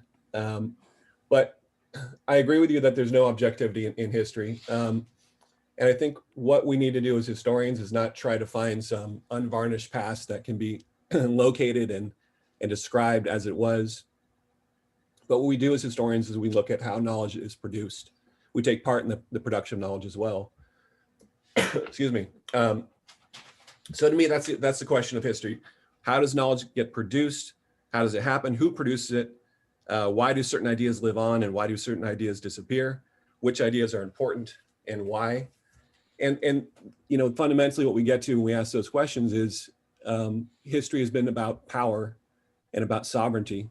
And as an historian working today, you know, the main thing I want my students to understand is not this is what happened in the past, but this is how history has been used in the past to produce certain kinds of knowledge that serve the interests of power. And so as much as, you know, I as an historian can break down the assumptions that have come to us through previous historical writings and philosophical writings, what I'm doing is opening up to the kind of questions that you're asking today, which is, we can't just accept things as true because this is what shows up in these pages. We need to ask the right questions. We need to question the right people.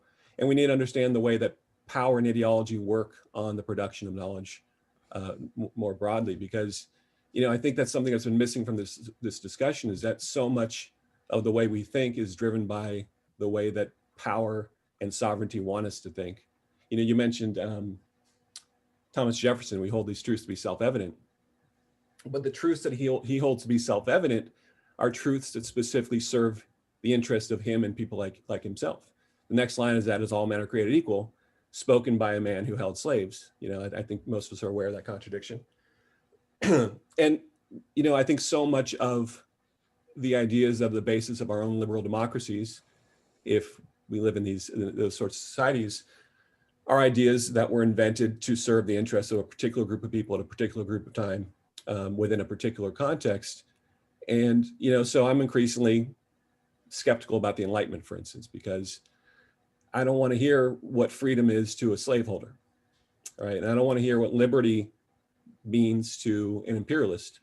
And I don't want to hear what peace means to a warrior, right? I want to hear voices that don't often get heard in history.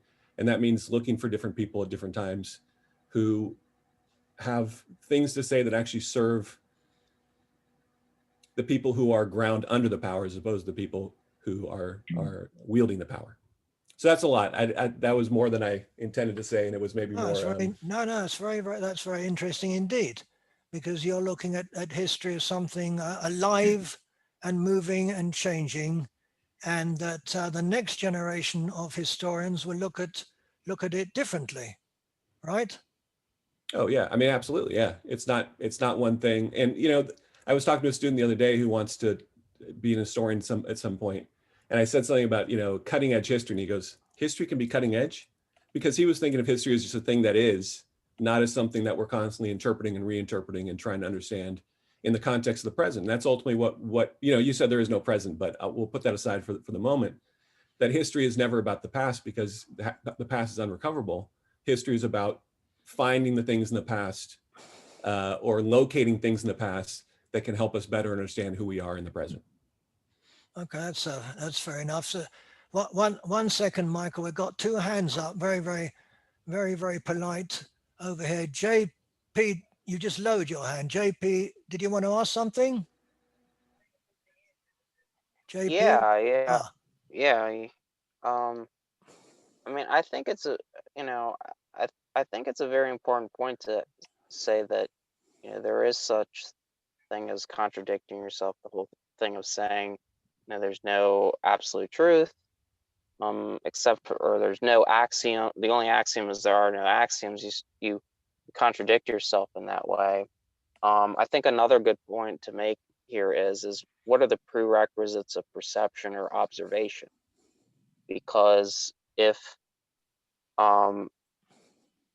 reality contradicted itself, we wouldn't be able to perceive it. If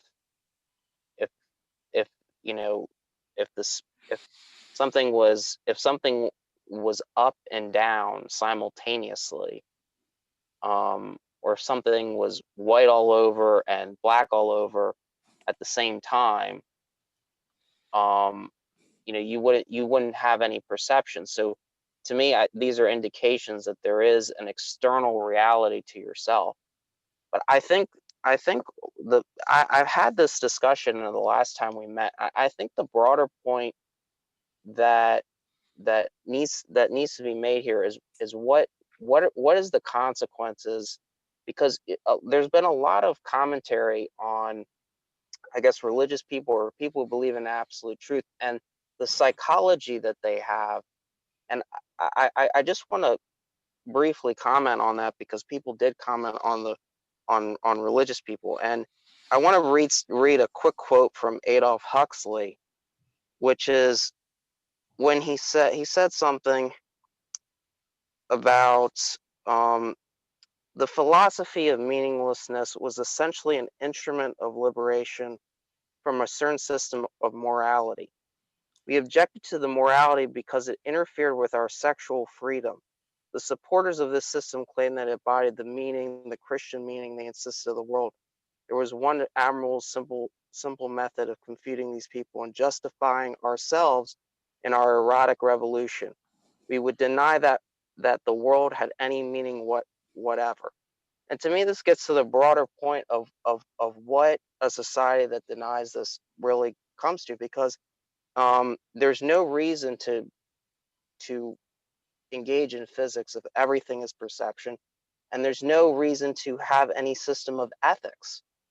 And in the societies in the West that have adopted this ideology, essentially what you have is you have other societies that do believe in an absolute truth, do believe in a religiosity, that are colonizing Western countries like England. England will be, and this is true of all the West in particular, but England in particular, it will be taken over by, you know, if you look at the demographics, for example, and I'm not commenting on if this is good or bad, but Islam, for example. So your society, not only are you going to destroy science and the reason, any reason for it, and ethics and morality, but you're just, you can say all day that it's perception that Attila the Hun is knocking at your door and slicing you in half. You can say, oh, it's just my perception that we've been, you know, somebody is invading or somebody is killing us, like, you know, like the Roman Empire falling. Oh, it's just the perception that the Goths invaded us and are sacking our city or sacking Rome. You can say it's perception all day until, you know, the axe comes and hits you in the face, or what, you know, the bullet comes and hits you in the face, and then you're going to say, oh, it was a matter of perception. So that's the justification, is people don't want any system or morality so that they can act out on their vices. But in order to do that, they have to basically say there's no reality whatsoever.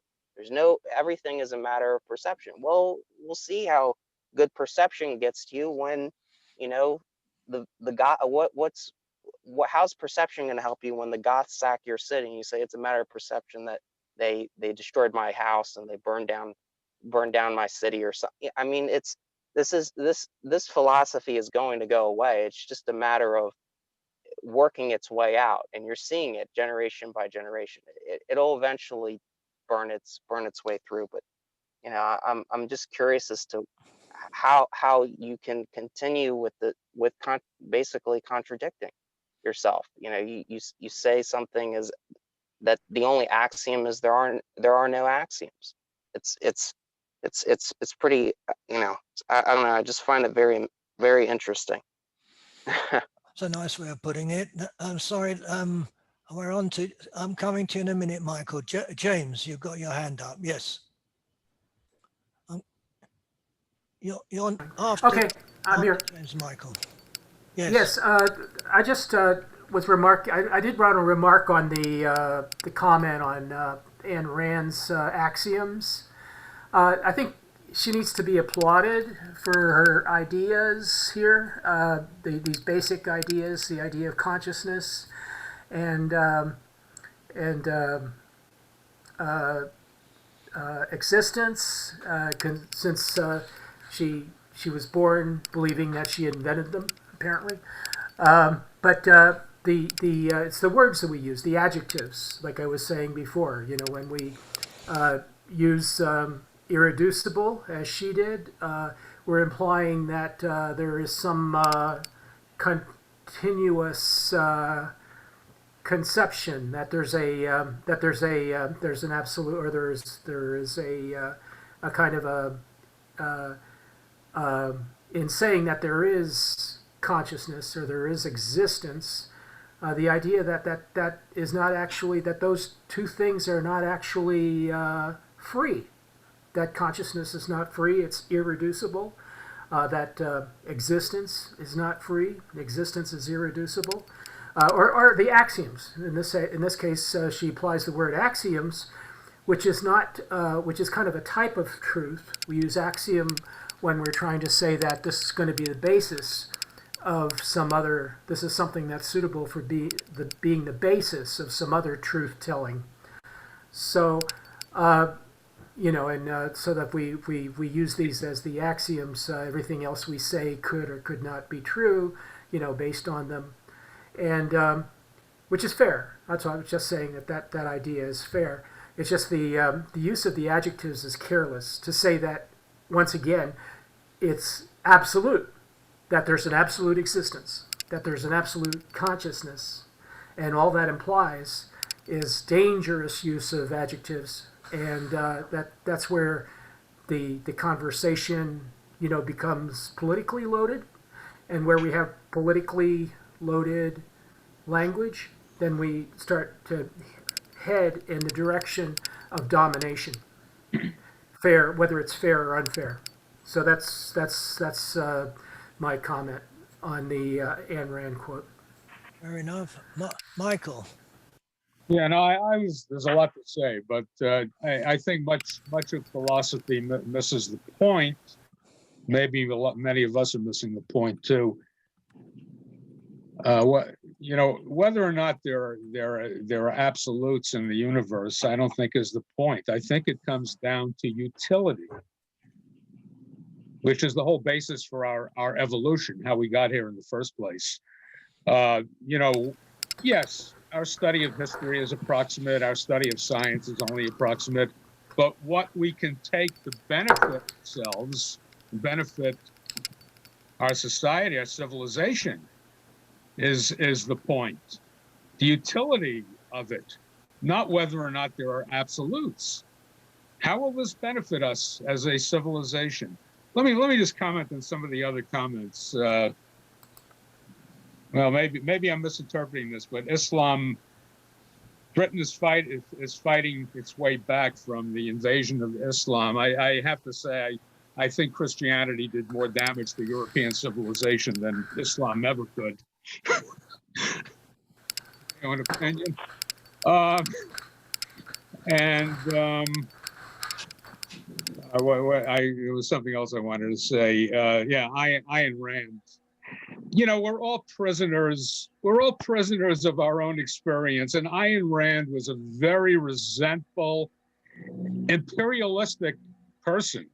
She was resentful in the fact that she came from what she considered a royal family or a noble family in Russia, and that the communist revolution took away her birthright. She was extremely resentful about, and this ruled her life. And I don't want to say any more about Ayn Rand. I completely disagree with her selfish philosophy,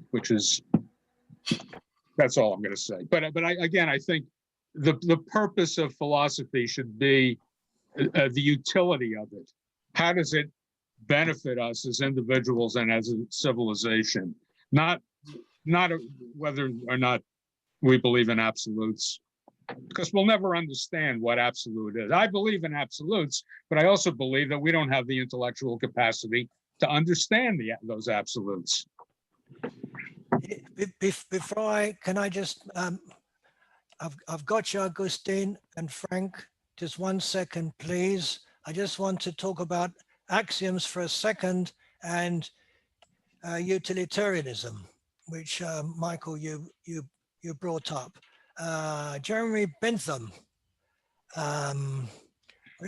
is supposed to be the founder of modern utilitarianism. Now, when you're talking about axioms, he also mentioned axioms. He defined as the fundamental axiom of his philosophy, by the way, the principle that it is the greatest happiness of the greatest number that is the measure of right and wrong. Now, here is an axiom, Ellen. What do you think of that?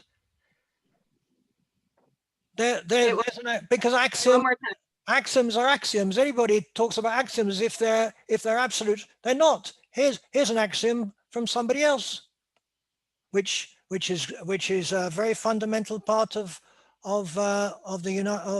American thought, right? So who was it next? Augustine was next, right? Yes. Yes. So thank you, Ron. So I think, Michael, when you said that about the utility of truth, I think you hit one of my points that I found out when I researched about truth in philosophy, and it's that truth is also a tool for society. When we agree on what is true, we can build society. When we have the agreement, when we call something that is right together, and when we call something that is wrong together, then we can build society upon that. But from my point of view, there is a distinction between the idea of truth as a tool to make society, and then the discussion about what is truth. They are completely opposite things. I think they are daily two discussions. And then, for example, the one that we talk about on civilization is the distinction between truth, false, and, for example, other concepts that we got nowadays, like, for example, post-truth. That is that question. But then we go on the other side. We go to question further what we can define as truth, and then we found whether there is a truth or not. And then linking this with something that Ron just said before, I think you said, I don't think there is an absolute truth, but there are different truths. Now, that's something that I found deeply problematic because the characteristics of what is truth, it seems to me that there could be only one. This idea that if only one thing can be true, and two truths cannot be together. So how can it be possible that there are truths, but they are not an absolute truth? That's something that I don't understand logically. No, you're right.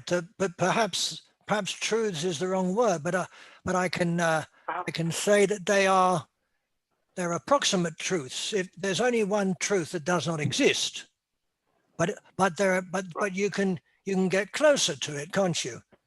You can say this is white. But approximate truth is something that there could be many of them. Yes.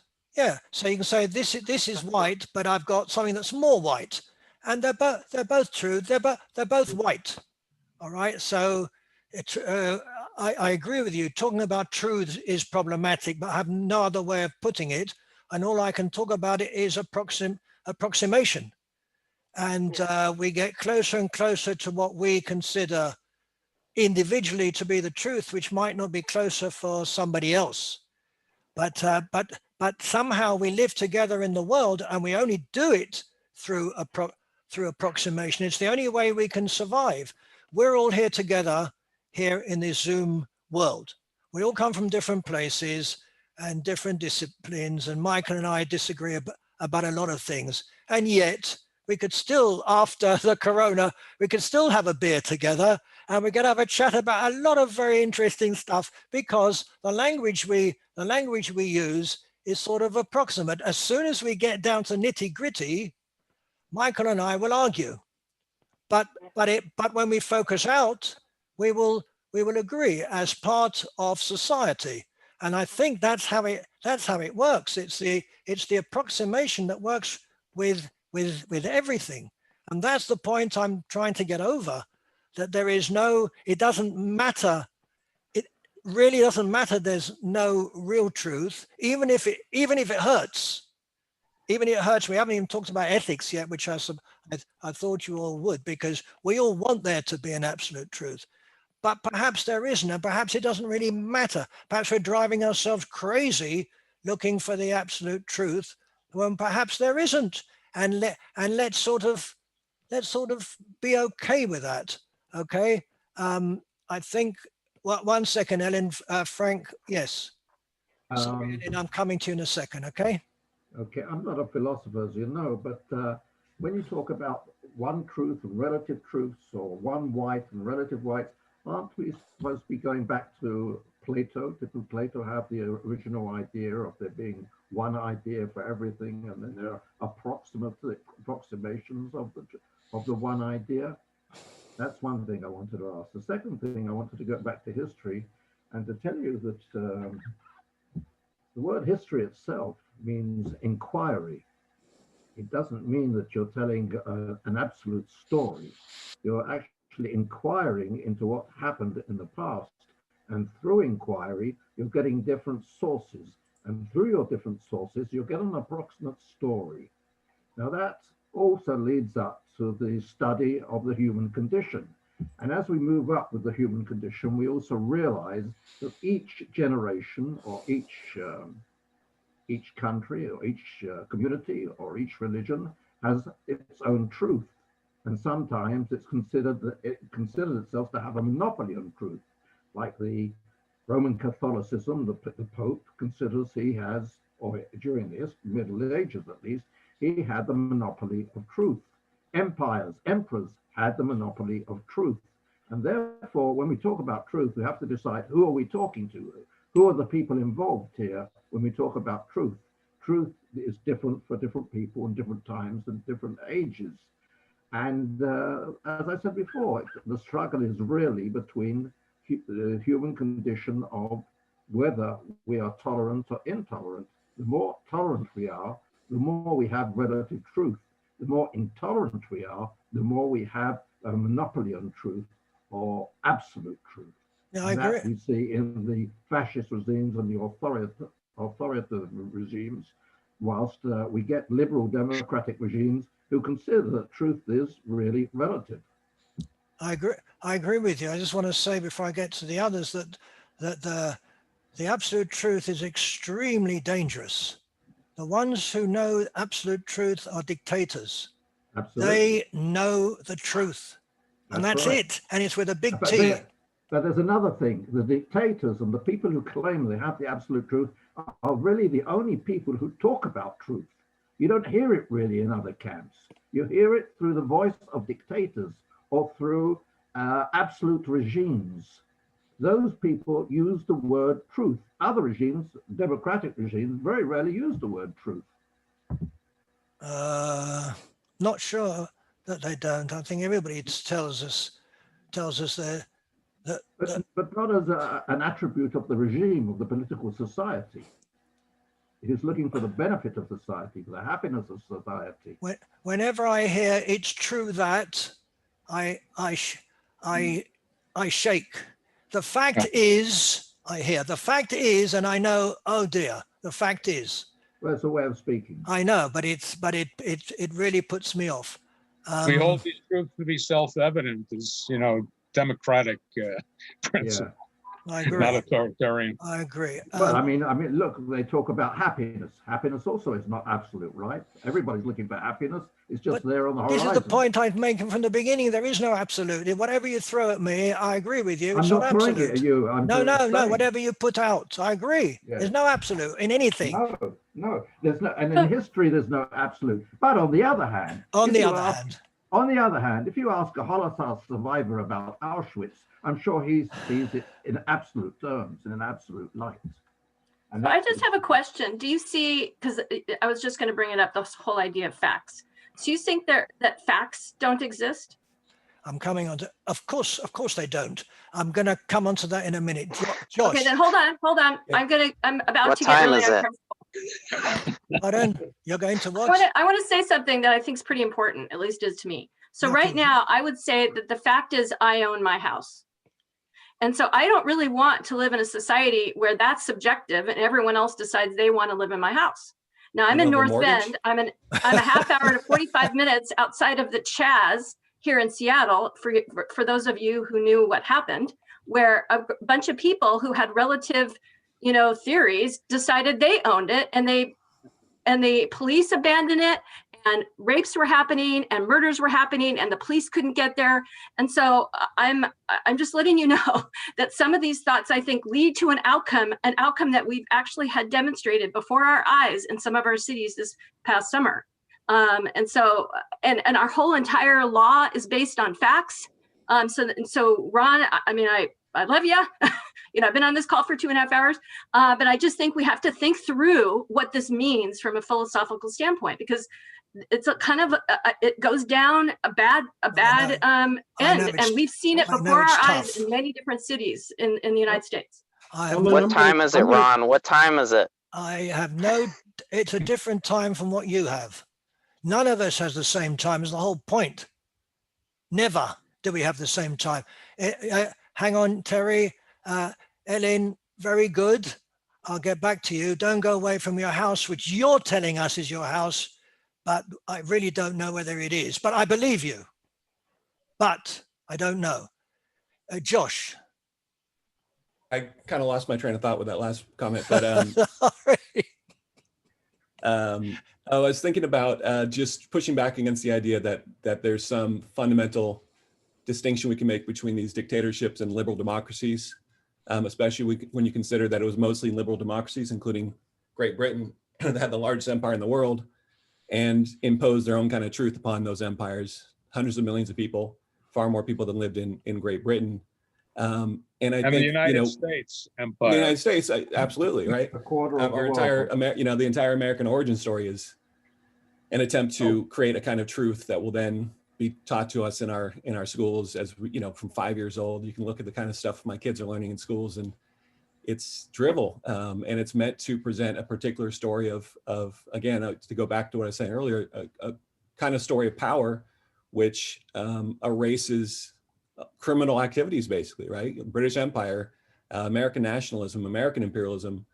You know, those are not the acts of liberal democracies that are, you know, defined by the search for truth and justice and liberty and these kind of things. These are societies that are justified by their belief in their own rightness and ideas of truth, liberty, and justice, but are in fact imposing some of the worst systems we've seen in world history upon people who don't belong to that national or racial or whatever other ideal. So I always like the phrase. Josh, are you implying that there is such a thing as justice? No, justice is ideological, right? No, because you said that they're doing, you know, they're going toward justice, and they did the opposite. You're implying that there is such a thing that they didn't get to. No, I don't believe. No. Good. I don't believe that. I believe. I'm delighted to hear it. The notion of progress, which is one of the most dangerous ideas that history has invented, that the Enlightenment invented, you know, really ends up creating that idea of directionality, which is extremely dangerous. The idea that if we just wait around, things will get better because we're on this path to some kind of perfection. It's just not the way it works. But, you know, history is often told with a narrative that suggests that, you know, what the arc of the moral universe is long and bends towards justice. There's just no, I mean, we talk about empirical, trying to find empirical, you know, ideas. There's nothing empirical about that idea that there's any bend towards justice in history. Things get better, things get worse. And, you know, if you really want to go far back, you can make the case that humans were much better at running our societies before agriculture, before civilization, and that since civilization is where everything has gone downhill.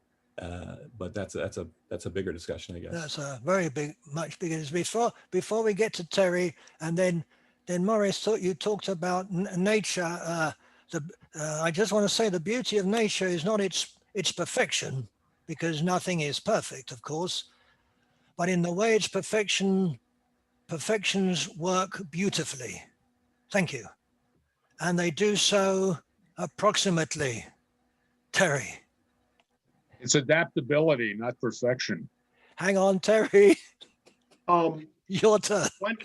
One comment, Ellen, when you were commenting about whether you own the house or not, one of the things that came to mind was the issue of the rule of law. The fact that we build these perceptions in which we call the rule of law, because obviously people could come to your house right now and take it. That is possible in principle, and it's possible for any person at any time. So this, I want to work back into something that Ron was saying earlier about approximations. I want to put a very positive spin on approximation, which is this: we cannot do things like the rule of law. We cannot do things like ethics. We cannot do things like a orderly society without approximation. It's not a matter of, I'm coming in from my AI viewpoint now. I'm taking on my physicist hat and putting my artificial intelligence hat, which I actually have more justification to put on. It is difficult to create approximations. It is hard to create approximations, and they are incredibly powerful. And if you don't do it, you wind up with chaos. So somehow we have, as living organisms, figured out a way to do some amazing things with this concept of approximation. Even going back to that 2 + 2 = 4. 2 + 2 of what? If you actually try to assign 2 to any kind of real world object, you immediately get into approximation. I guarantee you, there's no way around it. If you try to do it with a computer, you're forced to. And we do it as humans just because we're built for it, and we do it very easily. But even the concept of 2 + 2 = 4 immediately gets into this issue of, what am I considering a thing that is countable because they're in the same category? You realize how much logic has to go into that? So just a plug for approximation, as Ron was talking about it, not just as something that we have to do, but I think it's actually one of the most remarkable things of what we are as living creatures, that we can. approximate, that we can make categories, that we can make groups, that we can look it over and say, I accept that you're a person, you accept I'm a person. And when you don't do that, when you haven't got a good way to do that, that's when you get into trouble. That's how you get some of the biggest disasters also. So yeah, Terry, I love that. Believe me, I'm not against approximations. I pretty much agree with most everything we're saying here, with the exception that as a philosophical and maybe even ethical and political, they're, the 5 branches of philosophy. So political not being like, any interaction between any human being or any entity. That if you have this idea of this absolute truth, whatever that may be, that we are trying to apprehend, that maybe we'll never get there because we have our perceptions, we have our understanding of time or apprehension of time, that it's still a direction. It's a direction that we're reaching for. And I believe in a soul. And so I'm reaching for it because I want to live a good life. I want to do good things, how I define good, serving, the growth of consciousness, for those other individuals as best as I can. And with that as a basis, there are, in a civil society, at least in the United States, as approximate as we are, we have laws and we have things that, I own my house or I own most of it and the bank owns the rest. And therefore, I don't want my neighbors to just decide to move into my house one day. And so all I'm saying is that you have to be careful around how we express these ideas of approximation when it comes to what we do have in terms of our civil society and the agreements that we have. Because there is in law, and I'm not a law professor, but I've been reading a lot about law these days, there are facts of the court that are established. And so that's all I'm saying. I'm just saying that when we say things like there aren't facts, which is kind of an irony, and to me, an irony to say in a conversation there are no absolute truths, that there are no facts. They're facts that people agree to, and maybe they are approximate, but that's the best we've got. And this is why I'm intentionally putting a somewhat more positive spin on what Ron is saying than Ron would do himself. Ron will always go for the more controversial way of saying it, is the way I would tend to say it. But I don't, Ron can speak for himself, but I'm trying to put a positive spin on saying that part of that structure, part of how we can go and say, my bank account still exists tomorrow, my house is still mine, is because we have this marvelous ability to deal with a material world in a sense of approximation. By the way, I did want to put in one quick comment to Michael. I think he made a very valid point and an interesting point. Islam, prior to all the things that happened a long time ago, was the center point for mathematics. They were the ones who were pushing science. They were the ones who preserved Greek science. Right. They kept it alive. What is happening in the modern world is not a reflection of where history has been at all.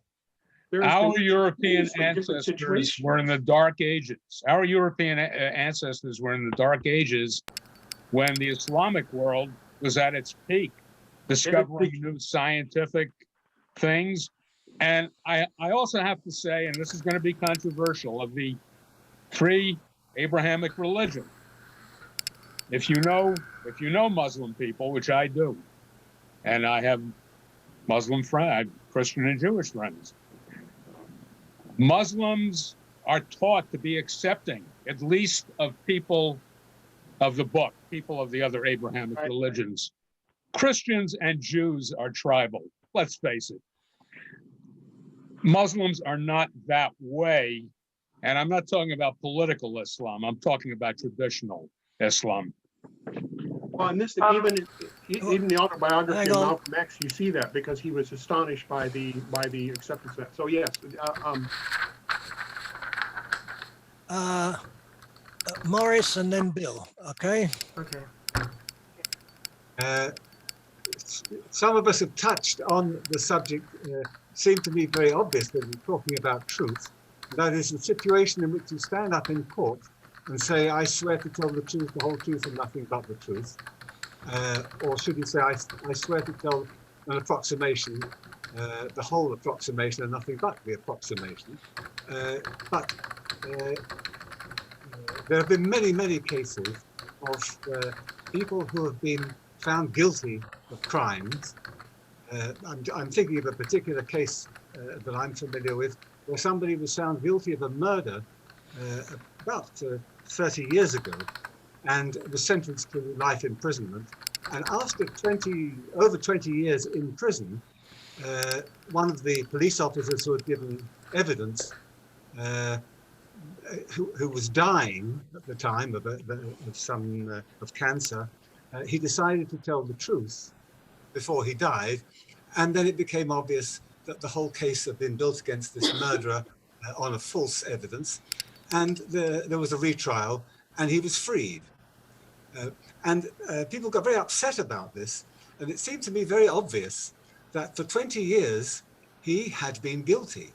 That is to say, he was found guilty by the court on the evidence that they had, and he was guilty. And then he was retried, and there was different evidence, and he was innocent. And he was guilty the first time, and he was innocent the second time. And it doesn't bother me that there is no truth in that. That is, there isn't something written with capital letters, the truth. It was an approximation. It was the way that society works. And we use these things we call truth and absolutes to be able to live with each other and find a way to manage.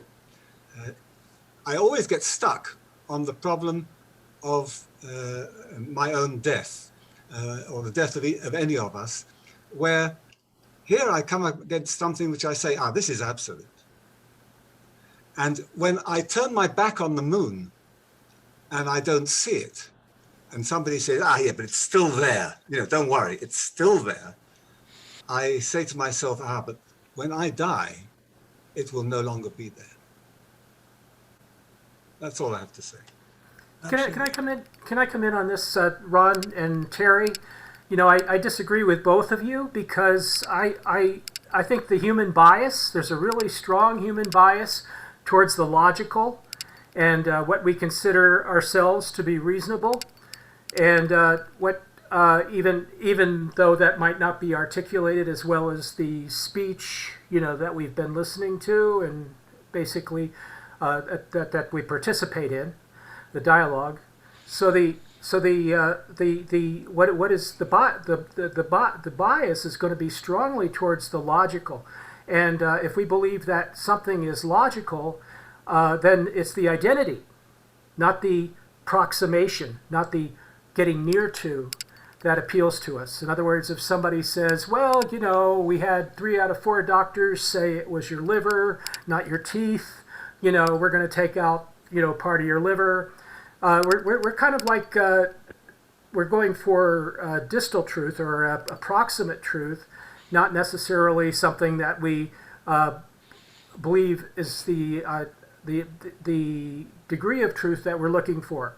So we always go for a certain degree of truth, and that in general is not going to be something like just a approximation, like I just spoke of, but it's going to be something that appeals to us as a reasonable truth, which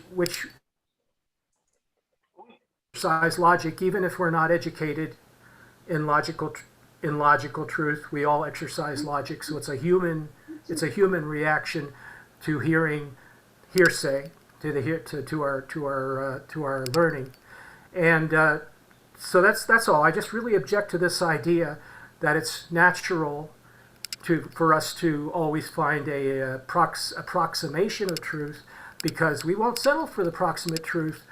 We're used to finding an identity and believing that is the truth, however biased our methodology is. Bill, and then Augustine.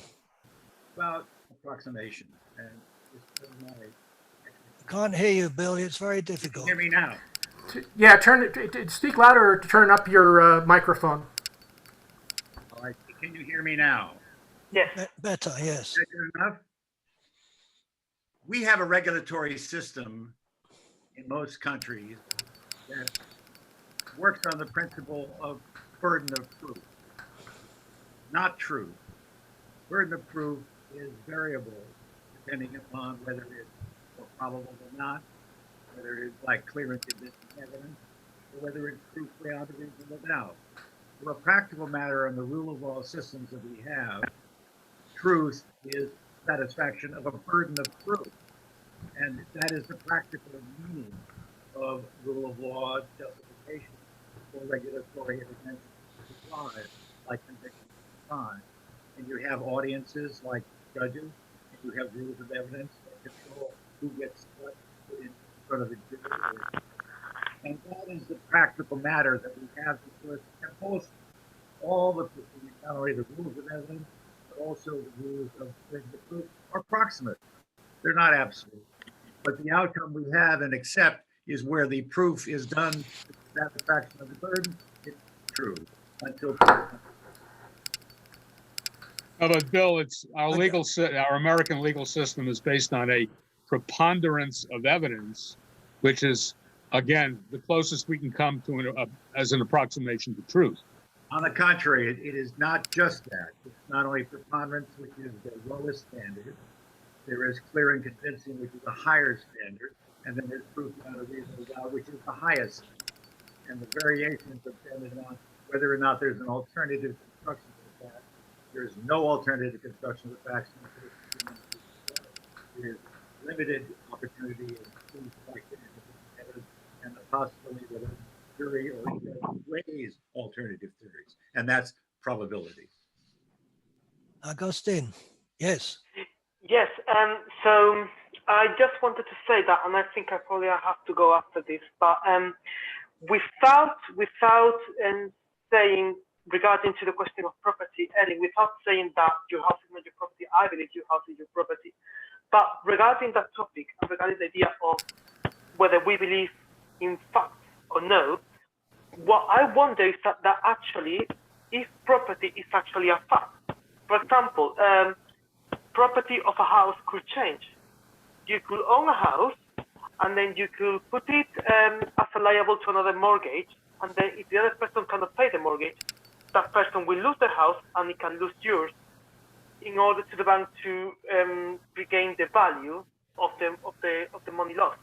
And then also, I wonder that I think there's a difference between, the point I want to hold is that there is a difference between a fact and an interpretation. And I think that, for example, the economical transaction of paying for the house, that is a fact, there's a record on it. You gave a certain amount of money, and that is the fact, but the way in which we interpreted that payment, in which that gave you the owning of the house, that is the interpretation. But the fact is that the payment of the money. So there's also the problem of what is a fact and what is an interpretation of the fact. And I think the same question with evidence we have to raise, because the point is evidence. Maybe in a trial, maybe we got someone with a knife stab in the chest, and that knife has my fingerprints,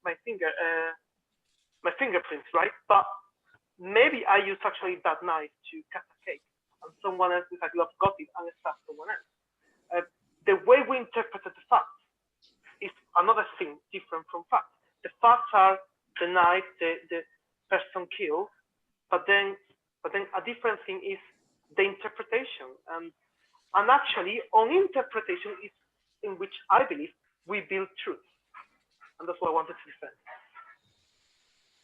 Okay, very nice. I just want to talk about 1 second. Don't go yet, Augustine. There's still good stuff to come. Hang on. Got to show you a nice. Maybe a few minutes. Okay. First of all, I just want to talk about 1 second, because I haven't said about half of what I wanted to say. So I want to talk about accuracy and truth for a second. Okay, this is interesting. Peter Morgan, the scriptwriter of The Crown, when he was told about criticisms of accuracy of what he was showing, he said, "You sometimes have to forsake accuracy, but you must never forsake truth." Now, what the hell does that mean? You can forsake accuracy, but you can't forsake the truth. Where is truth without accuracy? What does that mean? And since we're here, and I've got to show you one picture. I had lots of pictures. We never talked about fake news, of course. So what I want to show you is, before we all go, where is it? Oh,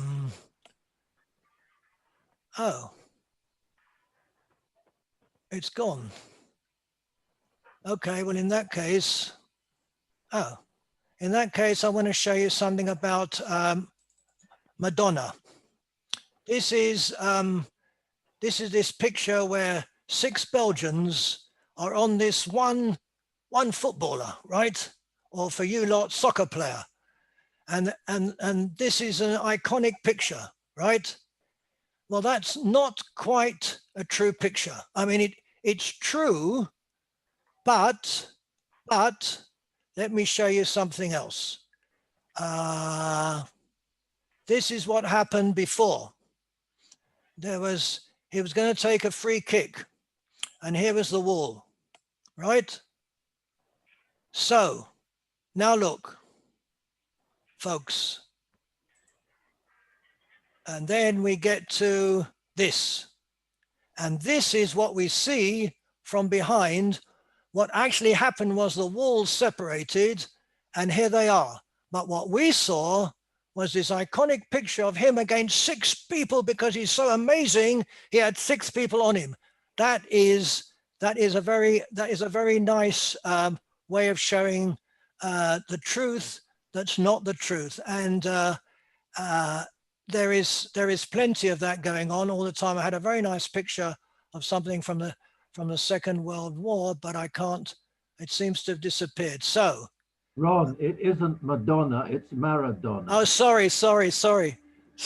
Madonna. You're so right. Madonna is singing in the background out of view. Yeah. You are so right. You are so right. So so I wanted to show you something very, very good, but I can't find it. But anyway, be that as it may, since you all want to go, and I haven't done most of what I wanted to say, but it's been extremely interesting. And thank you, Michael, for challenging me within 5 minutes. It was very, very good. I did want to speak about augmented reality that Terry would have liked. I wanted to talk about the trolley problem. I wanted to talk about the importance of the truth. But I can show you one more thing if you've got 1 minute. Where is it? 1 minute. Don't go away. Yes, I want to show you an innocuous. This is from the Times a few days ago.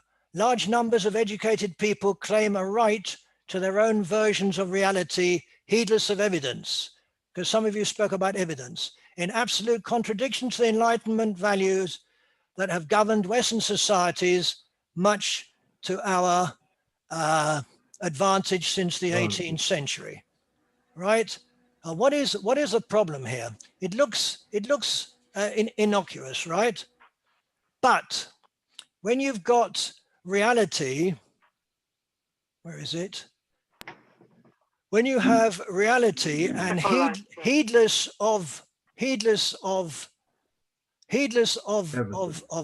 evidence, what actually we are being shown is bias in the paragraph. It's a manipulation, and the assumption is that there is such a thing as objective truth. He's saying there is, and this is contradiction of absolute truth. This is not a simple innocuous sentence, and it's things like that that somehow we have to look for, and it has all to do with truth, etc. So now I think you all want to go home or wherever. Oh no, you are all home. Wherever home is. How strange. Anyway, I can't tell you about mathematics, which I would have liked to, which Terry would have enjoyed, Michael would have disagreed with. Terry, you didn't tell Michael about when I showed that 2 and 2 is 2. That would have driven him up the wall. Michael, you would have stormed out in rage. But I did mention it very briefly in part about approximation. No, but you never told him that 2 and 2 is 2. I didn't showed get into that. That's true. that I showed you the other. I count in binaries, so 10 plus 10 is 100. Okay. By the way, Ron, just to comment on the last thing you showed us. Yeah. He says educated people. And now these people are not educated. You know, where are they getting their education? We are suffering today from people believing propaganda. And this is not a new phenomenon. People have always been subjected to propaganda, which they accept as the truth. And today it's maybe worse than ever because of it's delivered by an electronic gadget.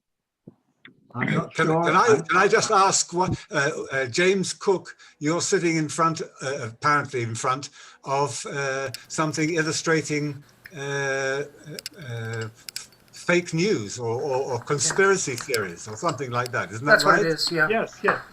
Yeah, it's a conspiracy theory chart. Yeah, the worst conspiracy theories on the top, and then the ones that like chemtrails, the ones that kind of like are hard to get into, and then below the entry level conspiracy theories. Yeah, it's there. It's out there. Conspiracy theory pyramid. Yeah, inverted pyramid. Do you have the Lincoln conspiracy? No, I don't Because have the link. That was a real conspiracy. Oh, Lincoln conspiracy. The Lincoln. The plot to assassinate Lincoln. Well, I believe in conspiracies, Michael. I think everyone. I mean, my opinion, is that there are real conspiracies in history, and that we need to be observant of them. But that doesn't mean that every conspiracy theory that is designed by someone is necessarily true. This became really evident to me when I had a friend who was a good computer technologist, a good programmer who enjoyed technology a lot, who had been a chess champion, as a young person. He was not a grandmaster or anything, but he just introduced me to all of those conspiracy theories like chemtrails and so forth, and remote imaging that those people believe. And then I realized, well, this is just like a rabbit hole for him. You just believe one thing and you go down another, and then you eventually lose your friendship with someone that was based on respect prior to that, because they realize that you are just someone who that those theories, those things that you insist are true, are not necessarily true, and you have arguments against them. And once they realize you will have arguments about just about everything that they believe, which had become all the conspiracy theories, they blacklist you. So socially, it's actually a disability to the rest of us that these people believe all the conspiracy theories. Well, yeah, my point was that there are conspiracies. Some conspiracy theories are true. I agree with you. And when people in authority, people in authority do not tell the truth, then people start believing the conspiracy theories that are not true. Ron, is it true that this whole meeting that you have every month is a conspiracy to prevent me sleeping properly on a Sunday night? Very possible. The problem with you, James, is you do not do your own research. Okay, go ahead, elaborate, please. No. What did I need to research? No. There are two things. It's a joke. It's a joke. Trust me, I researched. I know the originators of the remote sensing theory. I even went to a lecture of one of them, not because I had this friend, but by accident. I attended a lecture and in a philosophy group. I mean, these things are real. I know. And these theories are real. You have Pizzagate up there? You have Pizzagate up there? I'm sure it's there, yeah. Frank, I'm sure it's there somewhere. Frank. There are conspiracy theories. Hillary Clinton was running a child slavery thing. Michael, hang on a second. Frank. Just put out the link to that chart. I'll try. I was going to say there are conspiracy theories about conspiracies, James. That's true. That is Did you true. hear that? Yeah, somebody already posted it. Yeah. Anyway, no, my point, James. Posted a link. My point only, what James was, they always throw at you, do your own research. That's what they say. In any case, I wanted to, I don't have time, but so I think that I mean, I've enjoyed it very much, and I'm very pleased you came, and I hope to see you next month for more for more light talk, as we did tonight, like we did last month and the night and the month before. It's always light and sort of non-controversial. That's what we do here. And I just want to mention one thing from Václav Havel, who said, keep the company of those who seek the truth, run from those who have found it.